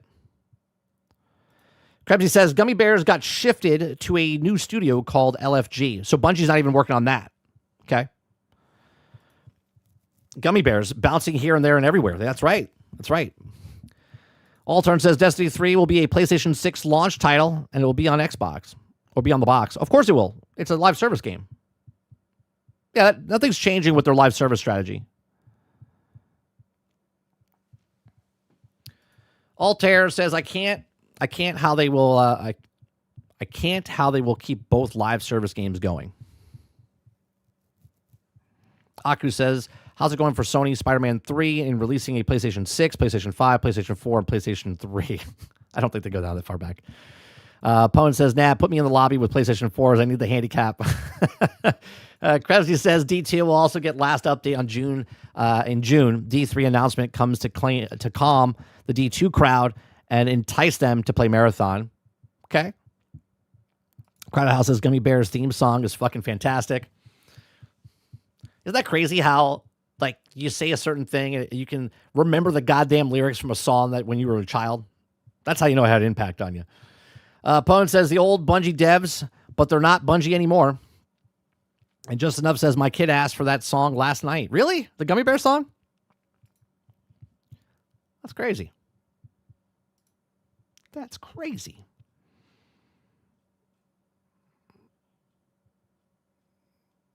I'm seeing what else is going on Twitter here. Oh, I meant to ask, Altern and Eclipse, you guys watched the other thing that you sent me yesterday. I didn't watch it yet, the Crimson Desert one. Does that video go over anything different than we already looked at yesterday? If it does, then I'll show it. If it doesn't, it says the exact same type of stuff as yesterday with the other 4 videos that we watched, then I'm not going to watch it. Well, at least not on stream anyway. Jesse Mack says all the PlayStation 4 people will stay on there to play Marathon and the same crossplay, but the PlayStation 4 players will suffer the FPS issue. I don't think it's coming out for PlayStation 4. I think it was supposed to, but I don't think it is. It has a timestamps, show more of the skill tree and more of the map. Okay. Well, then let's do that then. Let me bring that up. What time did you send that last night? That was is this it? That's Luke. That's the Luke Stevens, that one that you sent me.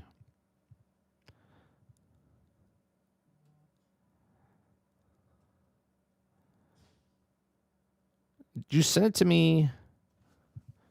It was in general, right?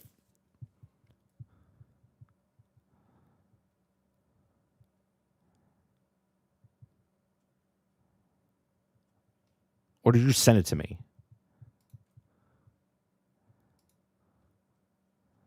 No. I can't find it. Eclipse is going to send it to me. I see you.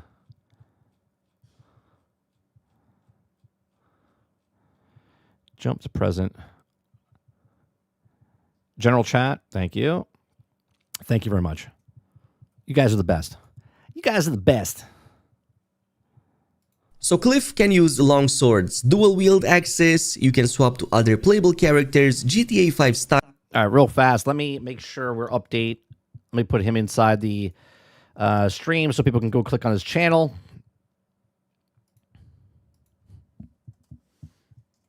What do we got here? We got... Okay, so now his channel's down there. If you guys want to... Okay, so it's got timestamps, settings and input remapping, playable weapons and combos. All right, let's go there. To the final version of the game ahead of launch, and if it does, I'm going to keep you guys posted. But I will have to say I really appreciated the fact that we can equip a lot more weapon types and weapon combinations than I thought initially. So just to name a few, with Cliff alone, he can use two-handed long swords, halberds, spears. I'm pretty sure that at some point... This is already much better than SkillUp's review yesterday, or a talk over yesterday, where he was stuck on the puzzle for a half hour. This is much better. He's talking about weapons and whatnot. I've seen a staff over there. Not a platform not moving. There I used, and he can also dual wield swords as well as axes at the very least, and even combine them with one another. So it's totally possible to have a sword in one of the hands and an axe in the other one for some unique animations, not just having two at the same time. The way that is done is pretty much from the menu wheel right here. So you have these three weapon slots at the top. Yeah, the one on slightly to the left side only handles two-handed weapons like long swords, halberds, spears, and so on. But then you have the other two, the one in the middle and the one to the right side. Each one of them controls one of the hands. So for example, you can totally swap out the shield for a different offhand weapon, like maybe an axe or another one-handed sword. And yes, it also looks like the wheel, because it's got the little dots up there. It's sort of like a Red Dead Redemption type of thing, where you have the wheel, and then with inside the box itself, you can switch weapons multiple times. Offhand weapon, like maybe an axe or another one-handed sword. And yes, before you ask, you can totally change these in the middle of combat, even go back to shield if you want to. You are going to have a slow time duration during it, but there's also probably some type of attack over there that I haven't yet fully mastered that automatically switches between weapons by performing certain combos. I haven't quite reached that point to be quite as proficient at it. And another thing I noticed is that there are slight differences between some of the weapon types depending on the character you play them on. So for example, the dual wield axes that in this case Cliff uses have different animations and attacks compared to the ones that Unka gets to use, because he also has his own versions. Now in terms, I like how the crowd, as they're fighting, like they're fighting, pushing them back, and they get out of the way, and then as they back up, they get back into the... I kind of like that. It makes it... Obviously, that's not why you buy the game. But I like it because it just shows and feels like the game is more alive, you know? Of the button scheme, because we were talking about that, I will have to say that playing on the controller was much more efficient and easier for me than it was on the keyboard and mouse. You can play on both of them, but... I wonder if I slash too close to them, if they get hit and they're like, ah! And they get hit. That'd be interesting. It definitely seems that the controller has a little bit of an advantage over there, even though you do have a lot of... Oh, Pone, were you the one yesterday? No, it was Bloops. Bloops said it yesterday. He said if I did a test, I would just run from one side of the map to the other during my play session for 4 hours. I was watching Luke Stevens last night, and he actually said there were people at the play event that all they did was go from point A and just ran straight for the entire time for the 4 hours just to see what they could do. So there are people out there. Now, I don't know where they are on YouTube and how good their content is, but that is pretty funny. Of button combinations, they do make a lot of sense. So you have R1 and R2 as your light and heavy attack, then you have X as your sprint button. If you press it repeatedly, it kind of works like in Zelda. So if you press it twice, you get a sprint. 3 times is the highest sprint basically, but also consumes more stamina. Circle obviously is your dodge. Square is the jump button, which means you may want to or may have to use the claw to play with a controller. And of course, triangle will be your melee attack, your fist attacks, and then you also have L1, which is going to be your shield block or parry depending on the weapon that you use. Also, using the lantern with L1 is also possible, and then R2, which is your flying to the moon in Starfield, same type of thing. Ranged option. In this case with Cliff, that was the right, Altern. Right, I ran for 4 hours in Crimson Desert. Here are my thoughts. Be like, he doesn't say anything. He's just like, yeah, the grass is green. It looks great. The textures look fantastic. And it's just running. No edited, just straight 4-hour running. Bow. And obviously it's not just this, you have button combinations. So for example, if you press both R1 and R2, so both heavy and light attack, you perform a completely different attack. If you combine some of the face buttons like circle and I think we found our first title there, right? Just enough? I'll just play it. I bought Crimson Desert for $70. Here are my thoughts. I ran in one direction for 4 hours, right? I ran for 4 hours in Crimson Desert. Here are my thoughts. Was triangle, you would perform the glint move, which kind of no combat, no nothing, just running. Blinds people, and there's a follow-up to it that you can then use with a heavy attack to do this slow time animation. If you use X and square at the same time, it's basically I thought that guy was going off the edge. Basically, the grapple attacks, and you can chain them one after another. Like in the end game, I've unlocked all 3 of these, all the 3 chains, and it was absolutely crazy how many body slams you can back-to-back chain. And I'm pretty sure they give you a bit of immunity window over there if it's not against the boss. But that's just some of the examples. You can then also combine the face buttons with R1 and R2. So if you press R1 and X, for example, you will perform a... I'm so torn on this game. I really am. Eclipse said something in the beginning of stream, right? I'm torn on it because I want to get it, right? But I don't know if I'm going to, just like I was talking about in the other video that we watched, I don't want to buy it and then not play it, right? I don't want it to be another Witcher. I don't want it to be another, Baldur's Gate 3 type of thing. Like, it could be Game of the Year, but I don't know if I have time to play it or if it's going to hold my attention long enough. Not that it's a bad game, but it's like, I want to explore. Me just exploring the game, I think I'd be worth it. I definitely put 60 hours in. 60 to 100. Easy. But it's just like, do I wait for it to go on sale to do that? Or do I get it when it comes out, the first week or so? Completely different chain of attacks, and the same goes for R1 plus square, triangle, circle, and then R2 plus all of those. You get the gist of it. It goes absolutely crazy how many things. No, 100% I'll turn. I mean, we did it with Avowed. We did it with Star Wars Outlaws. We've done it with Starfield. Like, I have no problem putting the time in on actual stream. You can unlock in this game, which brings me to that next point about the skill system itself. And here is a full look at the skill tree itself, just for Cliff, because I didn't have access to the other 2 characters in the recording part of the session. So you may look at it and see that it's divided into 3 sections, but let me just tell you, it's actually... It's not a bad idea. It's not a bad idea, Just Enough. Just Enough says I need to con my wife to start a YouTube channel to guarantee gaming time. Really a lot deeper than you think, because when you go on individual nodes, a lot of them can have 1, 2, 3, all the way up to 6, possibly more. Right, Eclipse. That's my thing, right? So Eclipse is saying, I did the same thing with Breath of the Wild. I have 60 hours in the game, but that was just me doing random crap. I really didn't like the game itself. Right? Like, maybe I like the game, but maybe I don't love the game and I play it like I'm just doing random stuff. I sort of played Elden Ring like that. Elden Ring, I have 65 hours in Elden Ring. I never beat it, but I love just exploring the world and getting different things. That's what this feels like to me. Extra nodes, which are actually extra abilities, extra combos that you can unlock. There's a lot of skill tree here, man. Way more skill tree than Highguard. Within that specific sub-node category, and that is just for Cliff himself. There are lots of them in here, and the skill tree itself is split into 3 parts. The first one at the top... I'm back in. They got a skill tree. I'm back in. This one handles everything about stamina and skills that consume stamina, so you can invest points on the wolf itself, and that's going to increase the stamina, which is really needed because, yeah, things will consume it really quickly. But every single one of the abilities here, like drop kicks, you can see here, we have like grapple attacks, body slams, even some of the bow movement set.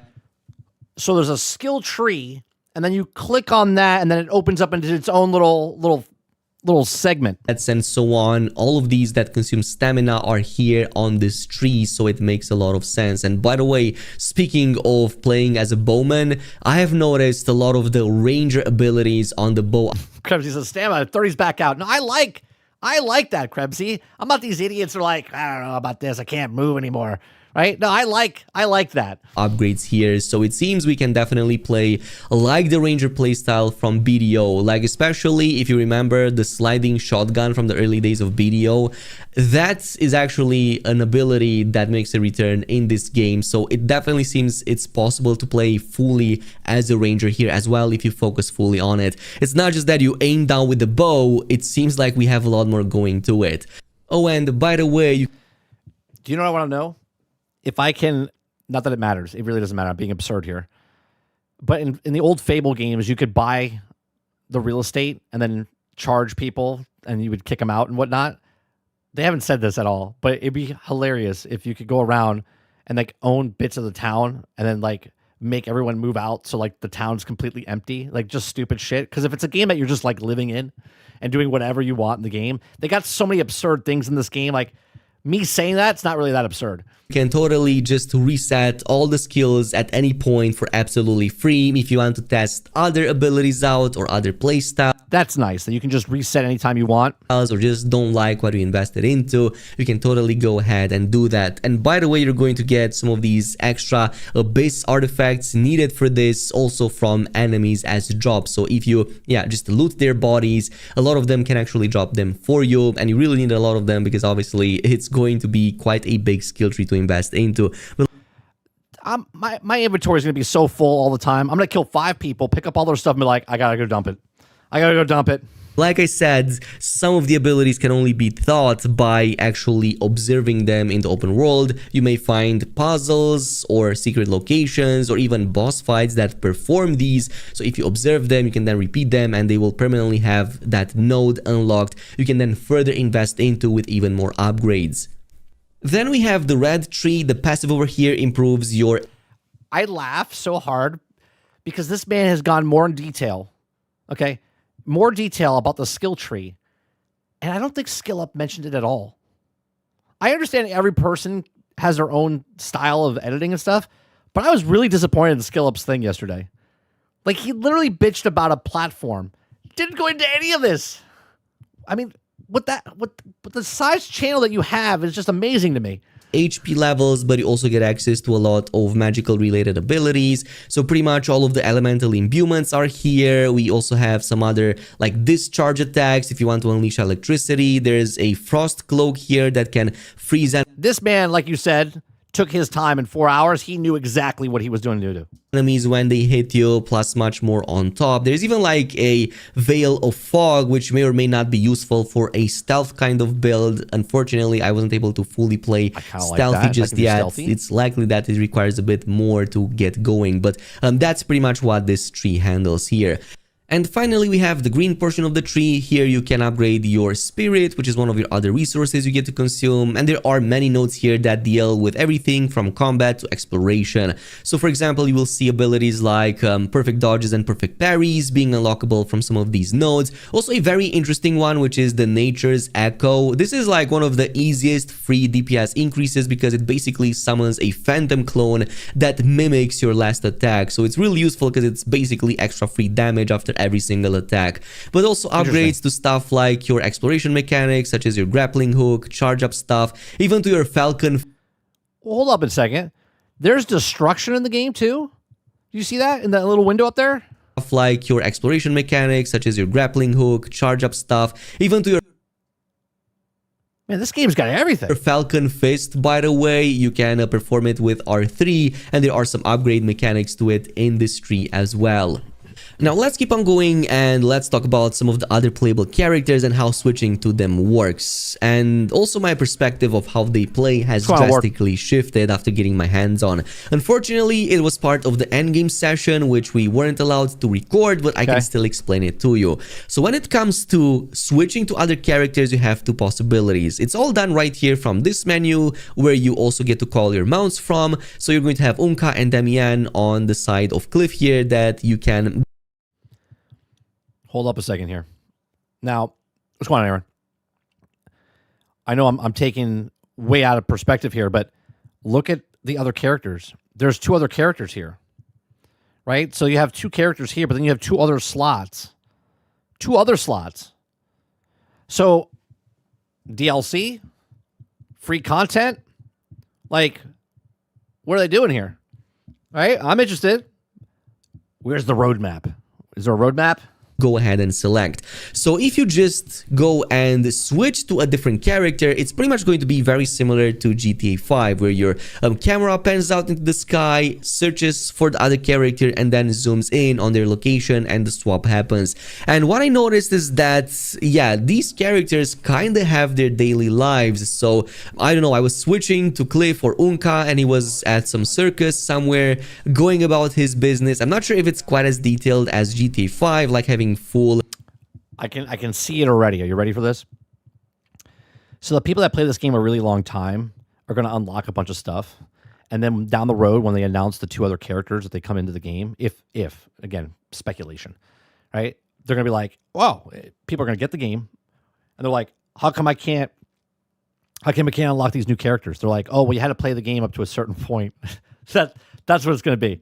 It's going to be something like that. They're going to be like, oh, it's like end game content. So if you didn't beat the game, you won't be able to unlock the characters or whatever. I don't know if it's going to be paid or free, but I just get the sense of feeling that's what it's going to be. Blown day and night cycles and a complete schedule outside of your control, but it definitely seemed that they were in the middle of doing something when I just switched to them.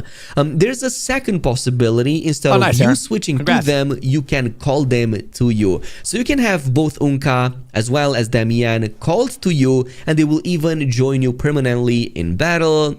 What? So wait a minute, you can unlock the characters and you can call them in, and they can just hang with you? That's cool. I like that. In exploration, going out there, they will actually be by your side, physically present, and help you. If they are physically close to you, you can also interact with them. You can have a conversation with them and like just catch up. I'm going to assume that they will talk about current events, or you can press directly and swap to them without having to have the camera pan out GTA 5 style, since they're I'm more in now. I'm more in. You could get the NPCs to play along with you. I'm all in. Are pretty much close to you. So really nice, but we also have to talk about how they feel when playing, because there are some massive differences between all the 3 playable characters. So I'm gonna start with Damian. Damian actually has a much quicker dodge than everybody else. She pretty much has a phase shift instead of a dodge, and it triggers much quicker and it's much snappier than everybody else. She's actually very agile. Her longsword playstyle, the 2-handed longsword playstyle she uses, is significantly different than that of Cliff's version as well. So Cliff's version of the longsword is really quick and really fast. It's very agile given the fact that he's a warrior. Damian's version of the longsword is actually slower in this case, but the difference is that it's because she's a woman. She can't move the sword. That's what it is. She's not as strong to move that sword. That you kind of cast Valkyrie related abilities with it. You're going to have these like smites, pillars of light attacks that will spawn at the ground when you deal damage with it. Your heavy attack with the longsword, I believe, is this like charge up smite attack from the sky. So obviously there are ups. Look, it's realism. All right, look at the size of her compared to him. He can swing the sword faster because he's stronger. That's what it is. And downsides, but the playstyle and of course the animations are completely different just for the same weapon on these 2 characters. Damian also has access to a rapier, and the rapier actually plays like how you would imagine. It's the quicker version of... Look, people that are offended by that can go play the diabetic one-legged pirate, okay, in Hunter's Gathering. There's a character for them. Her weapon goes really nicely, it's very fast, and she also featured an offhand weapon which was either a shield or some kind of orb. I cannot really remember, but she definitely has another offhand weapon in the place of the shield. It's much smaller than the version that Cliff has, but it's magically imbued. So I'm going to assume that Damian is actually your designated magical player if you want to jump in with that. Unka also has its... Was that guy sitting on something? Magical. He's just floating in midair. Game's broke. I'm out. I'm out again. Player if you want to jump in with that. Unka also has its own like dodges and perfect parry mechanics. The thing about him, however, that I really love is the fact that his hand-mounted cannon can be used for traversal as well, and even to set up really crazy combos, because it's not just useful at shooting enemies from afar, you can use it to propel yourself in the air. So you can use it to like shoot at your feet, basically get airtime, and even do it like multiple times. I was able to do it like 10 times in a row, really far high up into the sky, and then drop with a mega bomb all the way down on the enemies. So that definitely sounds... So does each character have their own skill tree, like Cliff? Or is it one skill tree based on all the characters? Like, is the type of character that... Did I miss that part? Did he say that every single one has their own skill tree? It's a barbarian kind of role, which makes sense because a lot of his movesets do feature some of the barbarian moves in Black Desert Online.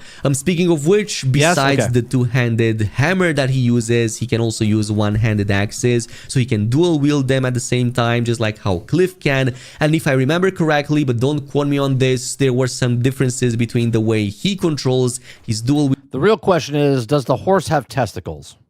That's the real question. Wielding axes compared to the way Cliff handles his. Now, I know I should have talked about this a little bit earlier in the video, but in terms of graphics and performance, we pretty much ran the game on PC, so everything you're seeing here is obviously on the PC. We did play on 4K 60 FPS, native 4K, so nothing like in terms of... I like that there's first person, third person. Right, I like that as well. Of upscaling or anything, you can see all of like the information right here.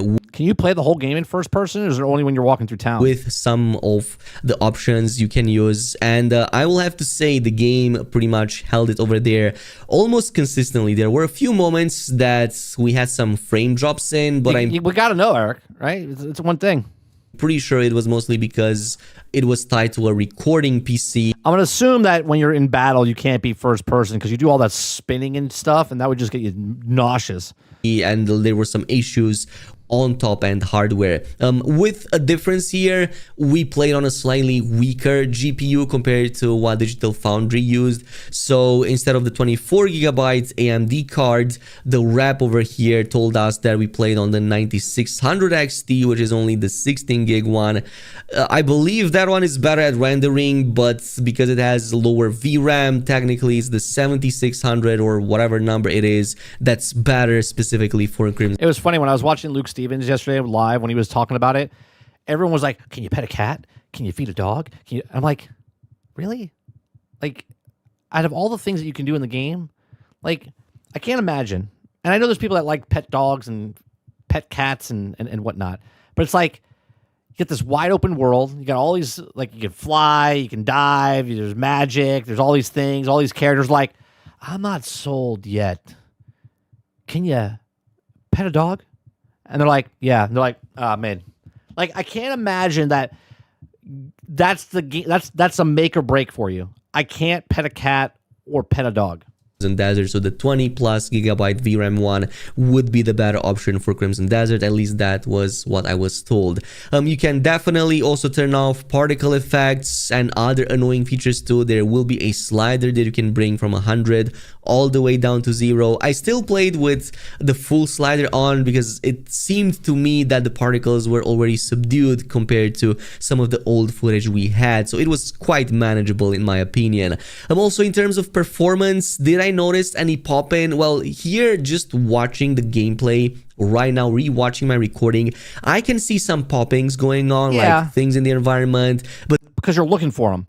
If you're just playing the game, you're not going to notice. Simply because there are so many things rendered at the same time. Under normal gameplay circumstances, when I played it, I didn't even notice any pop-ins at all, or bad draw distance or anything of sorts. It simply didn't even occur to me until I rewatched a second and third time the same recording. In terms of sound design, voice acting, and sound... Altern says, make or break moments equals horse balls not shrinking. Can you pet a cat or dog? Is the platform taking too long to move? Is puzzle hard and impossible? These are the questions that everyone wants to know, Altern.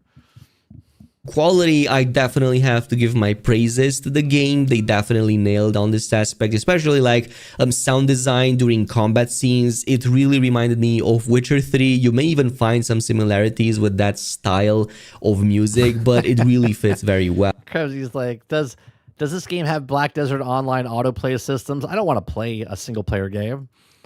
Well, voice acting, all they literally have the temperature and stuff in the game here. It tells you the weather forecast. I never paid attention to that before. Also really high up in terms of quality, especially for the main cast of characters. We already have some pretty big names from Cyberpunk and from Stellar Blade, voice acting some of the main characters we get to play, but it was also the case for some of the other. You can not only pet a cat or dog, but you can make them into a companion by feeding them. Does it follow me throughout the world, Eclipse?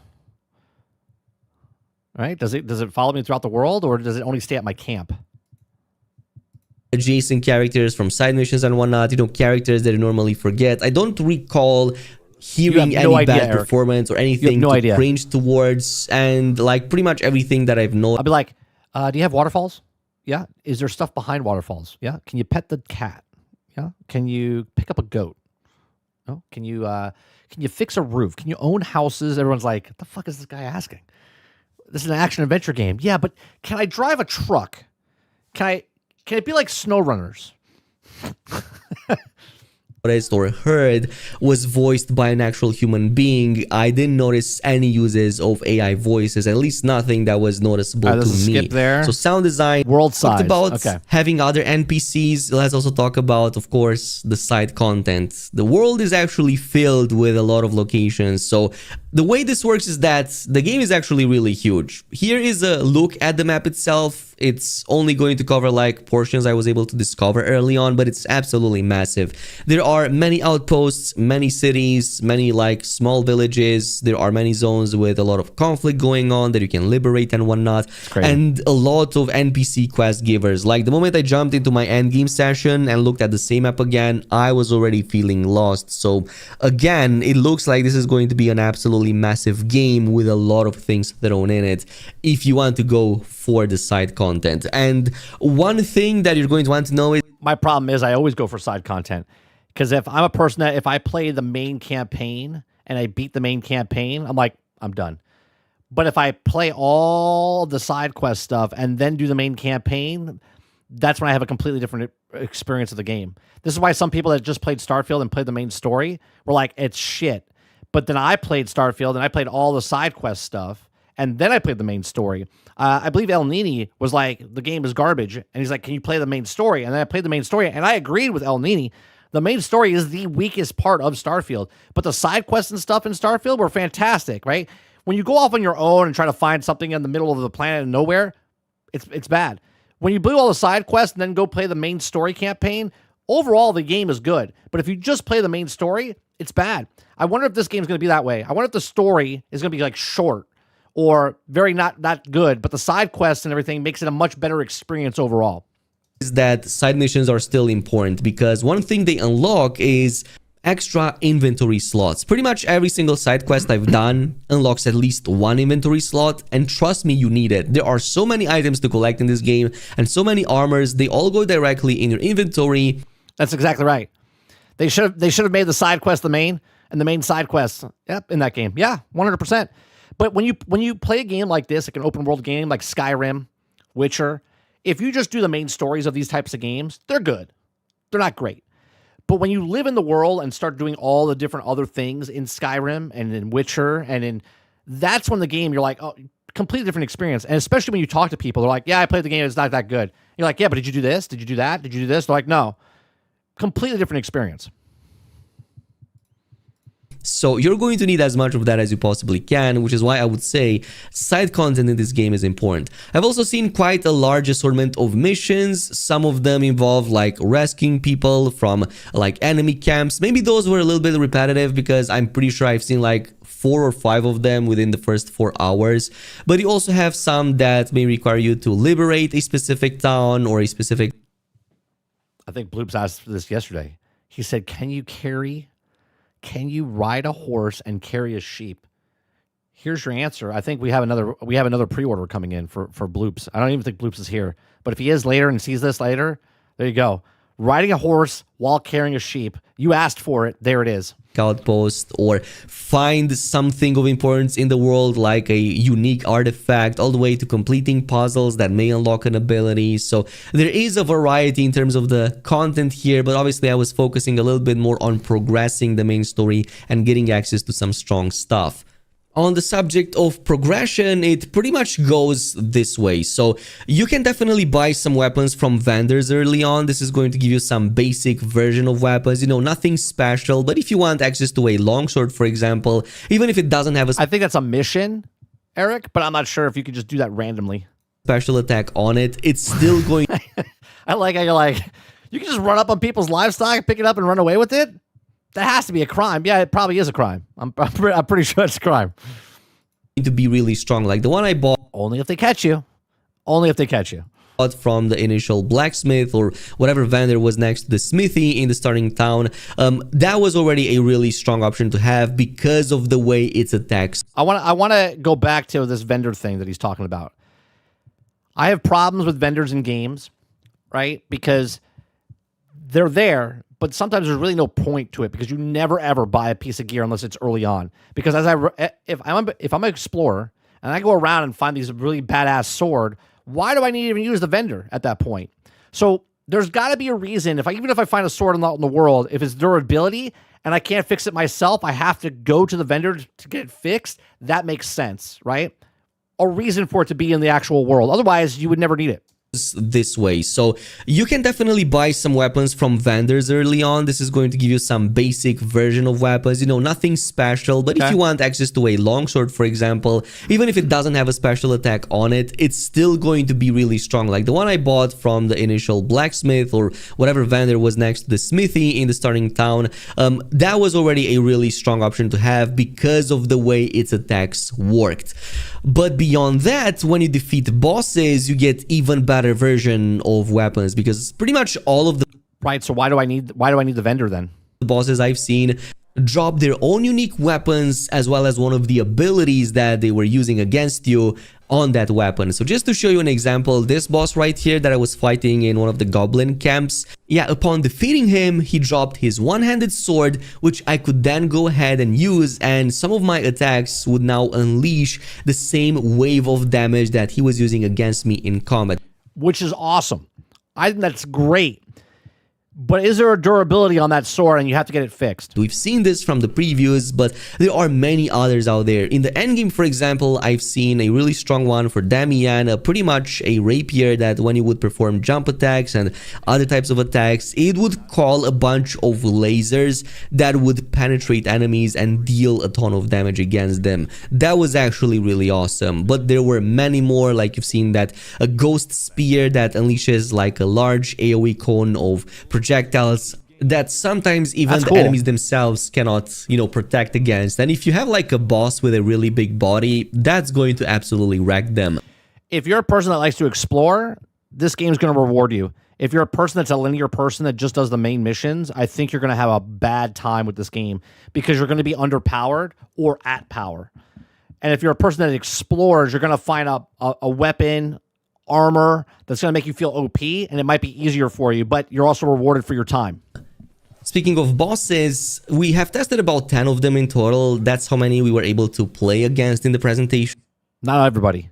Some people's boss fights were a puzzle. 5 of which were in the end game and we could load right before the boss encounters. And I will have to say that no two boss encounters ever felt the same. It always involved different strategies, different approaches, and definitely different levels of difficulties. Like the horn splitter you see right here was way easier than, for example, a giant mech robot I encountered later down the line that if I were to hit normally, I would barely chip small amounts of HP from its feet. Instead, what I would have to do is climb upon its body and look out for a specific... I can already see a video, not by me because I don't make those type of videos.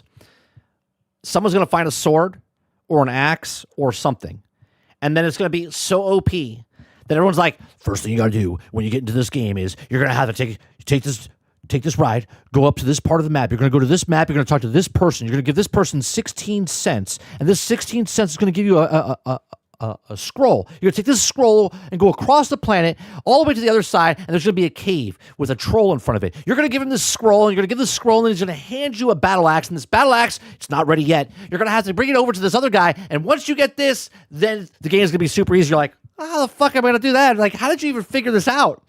I can already see a bunch of videos like this. Specific weaknesses to destroy, that was actually the way to secure the win, unless you did something else. And it's just a couple of the examples. There was another one that pretty much spammed back-to-back water attacks, and it was quite annoying because he was also diving underwater. And it's just like one of the examples that stood out to me. But yeah, pretty much the strategy involved over there was highly different and very player skill based. To give you an example what I mean by that, I'll be honest, if I play this on stream, you probably will never see me fight a boss because I'll be just going around the entire land finding all the stuff.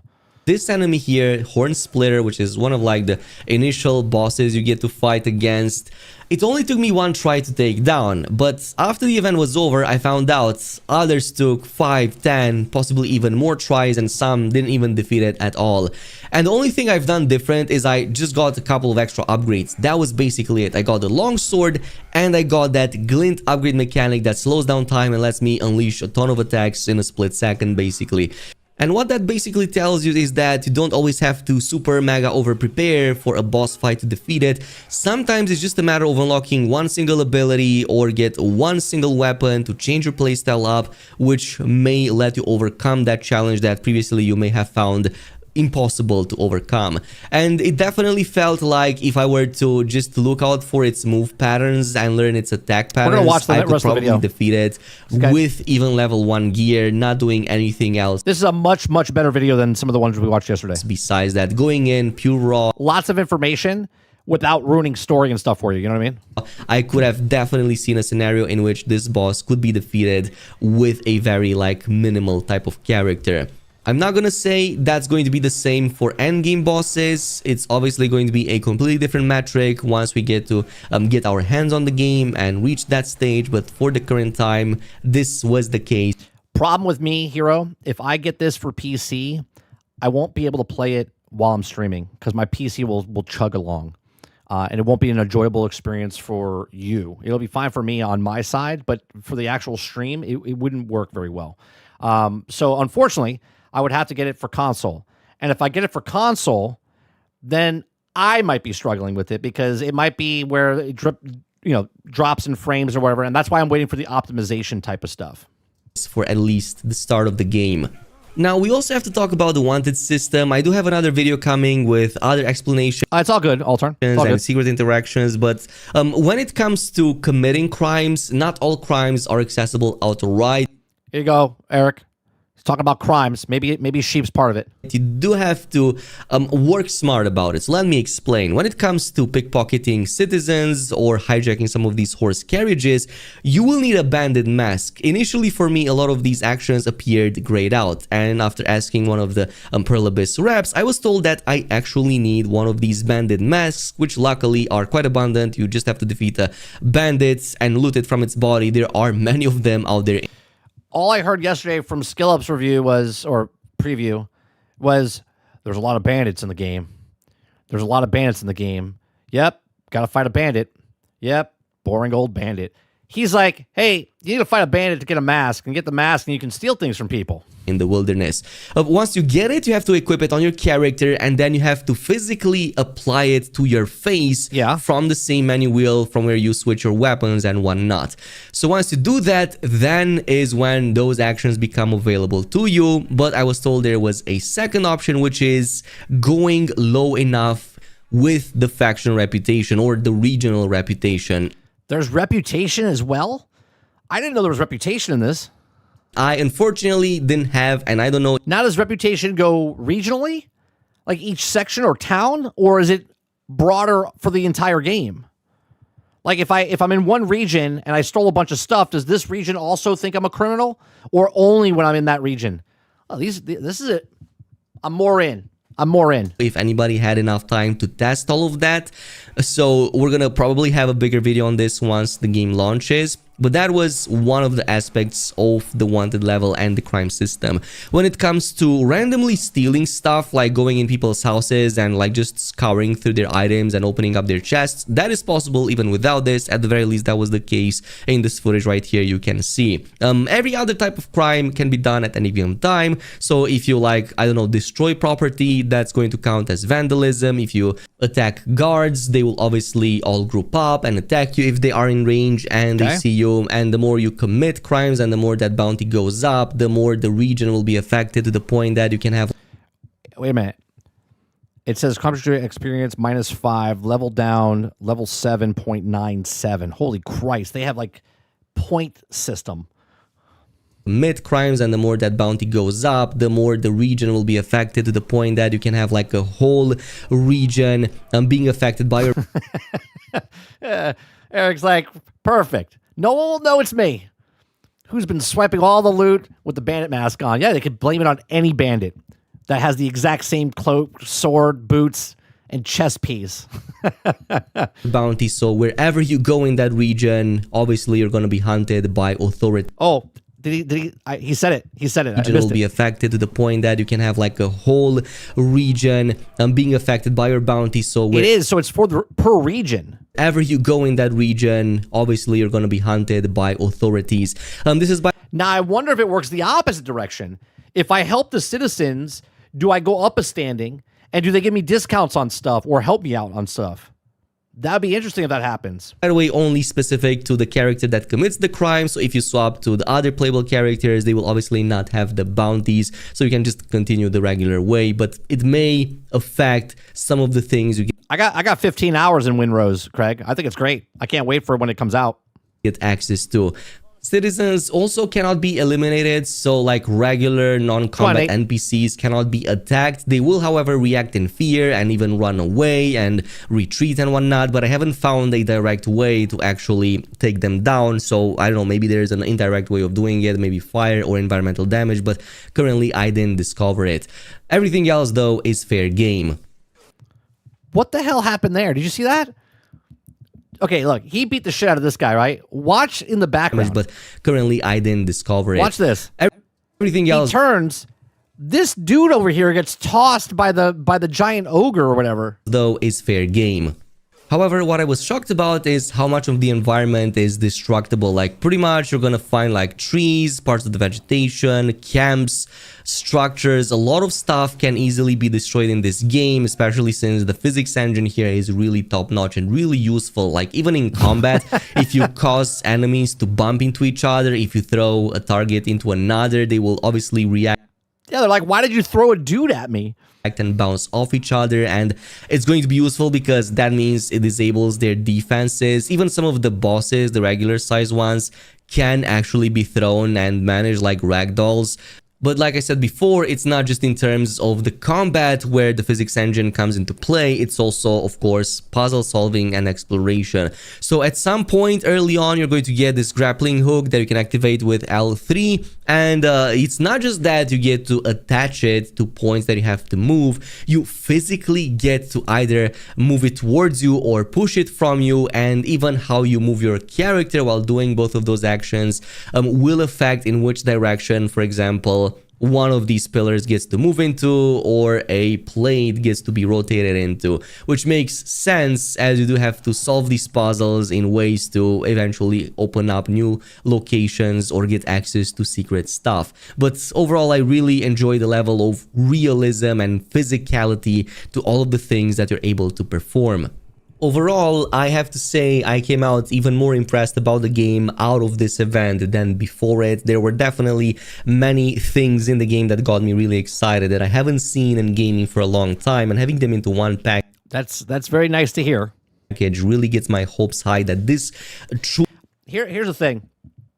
If this game is exactly what it's been saying and it runs very well, okay, and all the detail that goes in this game. Now, yes, this game has been in the making for 10 years. It redid itself in the last 7.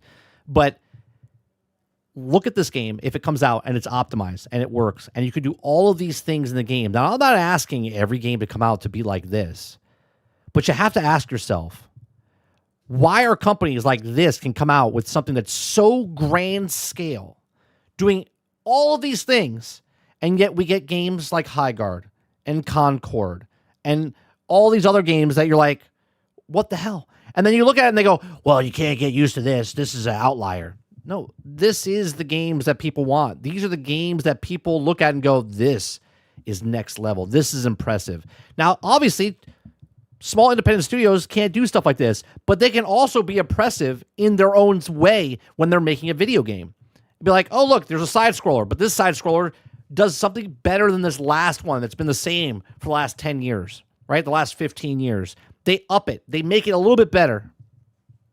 Fully ends up being the game that we always wanted to be. So if I were to make a list of pros and cons at the current time, even though you're obviously going to have my full review on the 18th once the embargo lifts as I'm playing the game, obviously in terms of pros, I have to say combat was definitely a highlight for me, really engaging on that side, great progression system, interesting characters, top-notch sound design, and superb open world with good performance on the high-end hardware. As far as downsides, I will have to say... Is the bird a pet? Or is that like how you get your mail?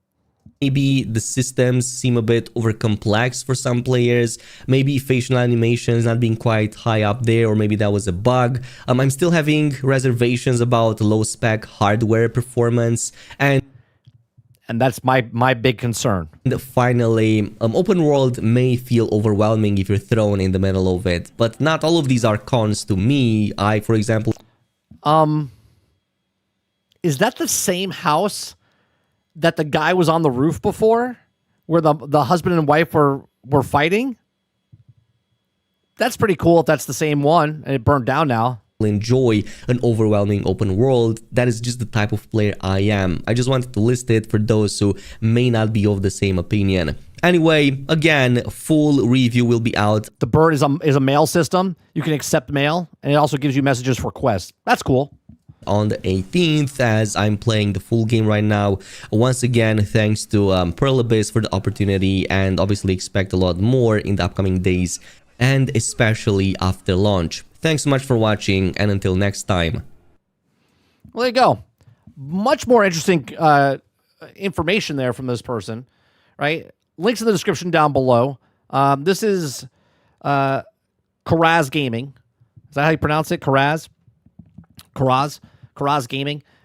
So all the stories that we've gone over, all the videos that we've watched today, they're always in the link down in the description down below. So yeah, I like this, right? Marathon is going on now. 1 p.m. Marathon launched, right? So we're 5 minutes past. We'll see what happens with Marathon. We'll talk about it tonight over on Generation X Gaming. I give you guys an extra hour today. I do appreciate you very much for coming out and hanging out with us. If you want, you can pick up the new merch that we got. We got The Plan's the Plan Until It's Not the Plan. It's a t-shirt that you can pick up. You can pick it up right down below. Go to the store. There's the plan. It's making fun of what Asha Sharma said. So there's that. You can also support the channel by also going to Spotify, Apple Music. We make a lot of different music and songs over here, making fun of things. If you like it, hit the like button, hit the subscribe. I appreciate you very much. Come on out tonight, 8 p.m. Eastern for Generation X Gaming, a weekly podcast that goes over a few of the top stories from the past week, and we rant along the way. Appreciate it very much. I'll see you guys in the next one. Peace.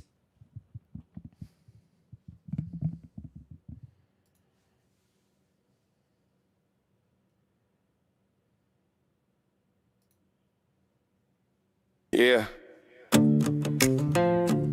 There's a difference. Not all money is the same. Listen up. Hey yo, what customer is earned, that's respect on the line. They don't drop a single dollar till your product is refined. They're checking quality, value, the service, the vibe. If you treat them like it matter, they'll stay with you for the ride. But a consumer, man, they buying on impulse. No standards, no questions, they don't care what the bill does. Bad game, bad merch, wrong size, doesn't matter. They keep paying every time like their wallets on auto scatter. Whoa. Customer or consumer, tell me who you trying to move, bro. One pays cause they see your worth, the other pays for anything on earth. Customer or consumer, two different lanes, two different futures. One you earn, one just sooner. Yeah, there's levels to the user. A customer's money got a racks. It's the paycheck that they grind for, breaking they back. So if they choose you, man, you better give it right back. With loyalty, quality, value intact. But a consumer, they swipe without thinking. It could break in 2 seconds, they'll still cop without blinking. They follow hype trends, whatever's in season. No logic, no filter, and barely a reason. Customer, consumer, tell me who you trying to move, bruh. One pays cause they see your worth, the other pays for anything on earth. Customer, consumer, 2 different lanes, 2 different futures. One you earn, one's just sooner. Yeah, there's levels to the user. If you building something real, you better act like it. You want customers, then show them where your craft's sitting. Cause a consumer's just a coin toss transaction, but a customer that's trust, loyalty, interaction. So who you hustle for? Who you really trying to reach? The one to hold you accountable, or the one that don't care what you preach? Customers build your kingdom, that's word to the wise. Consumers light it up quick and vanish in a disguise. Customer, consumer, one believes, one's a rumor. One invests in the work you do, one buys anything just cause it's new. Customer, consumer, 2 paths, choose your future. One is earn, one buy sooner. There's a difference, don't confuse them. Yeah, know who you're selling to, it changes everything. Yeah, know who you're selling to, it changes everything.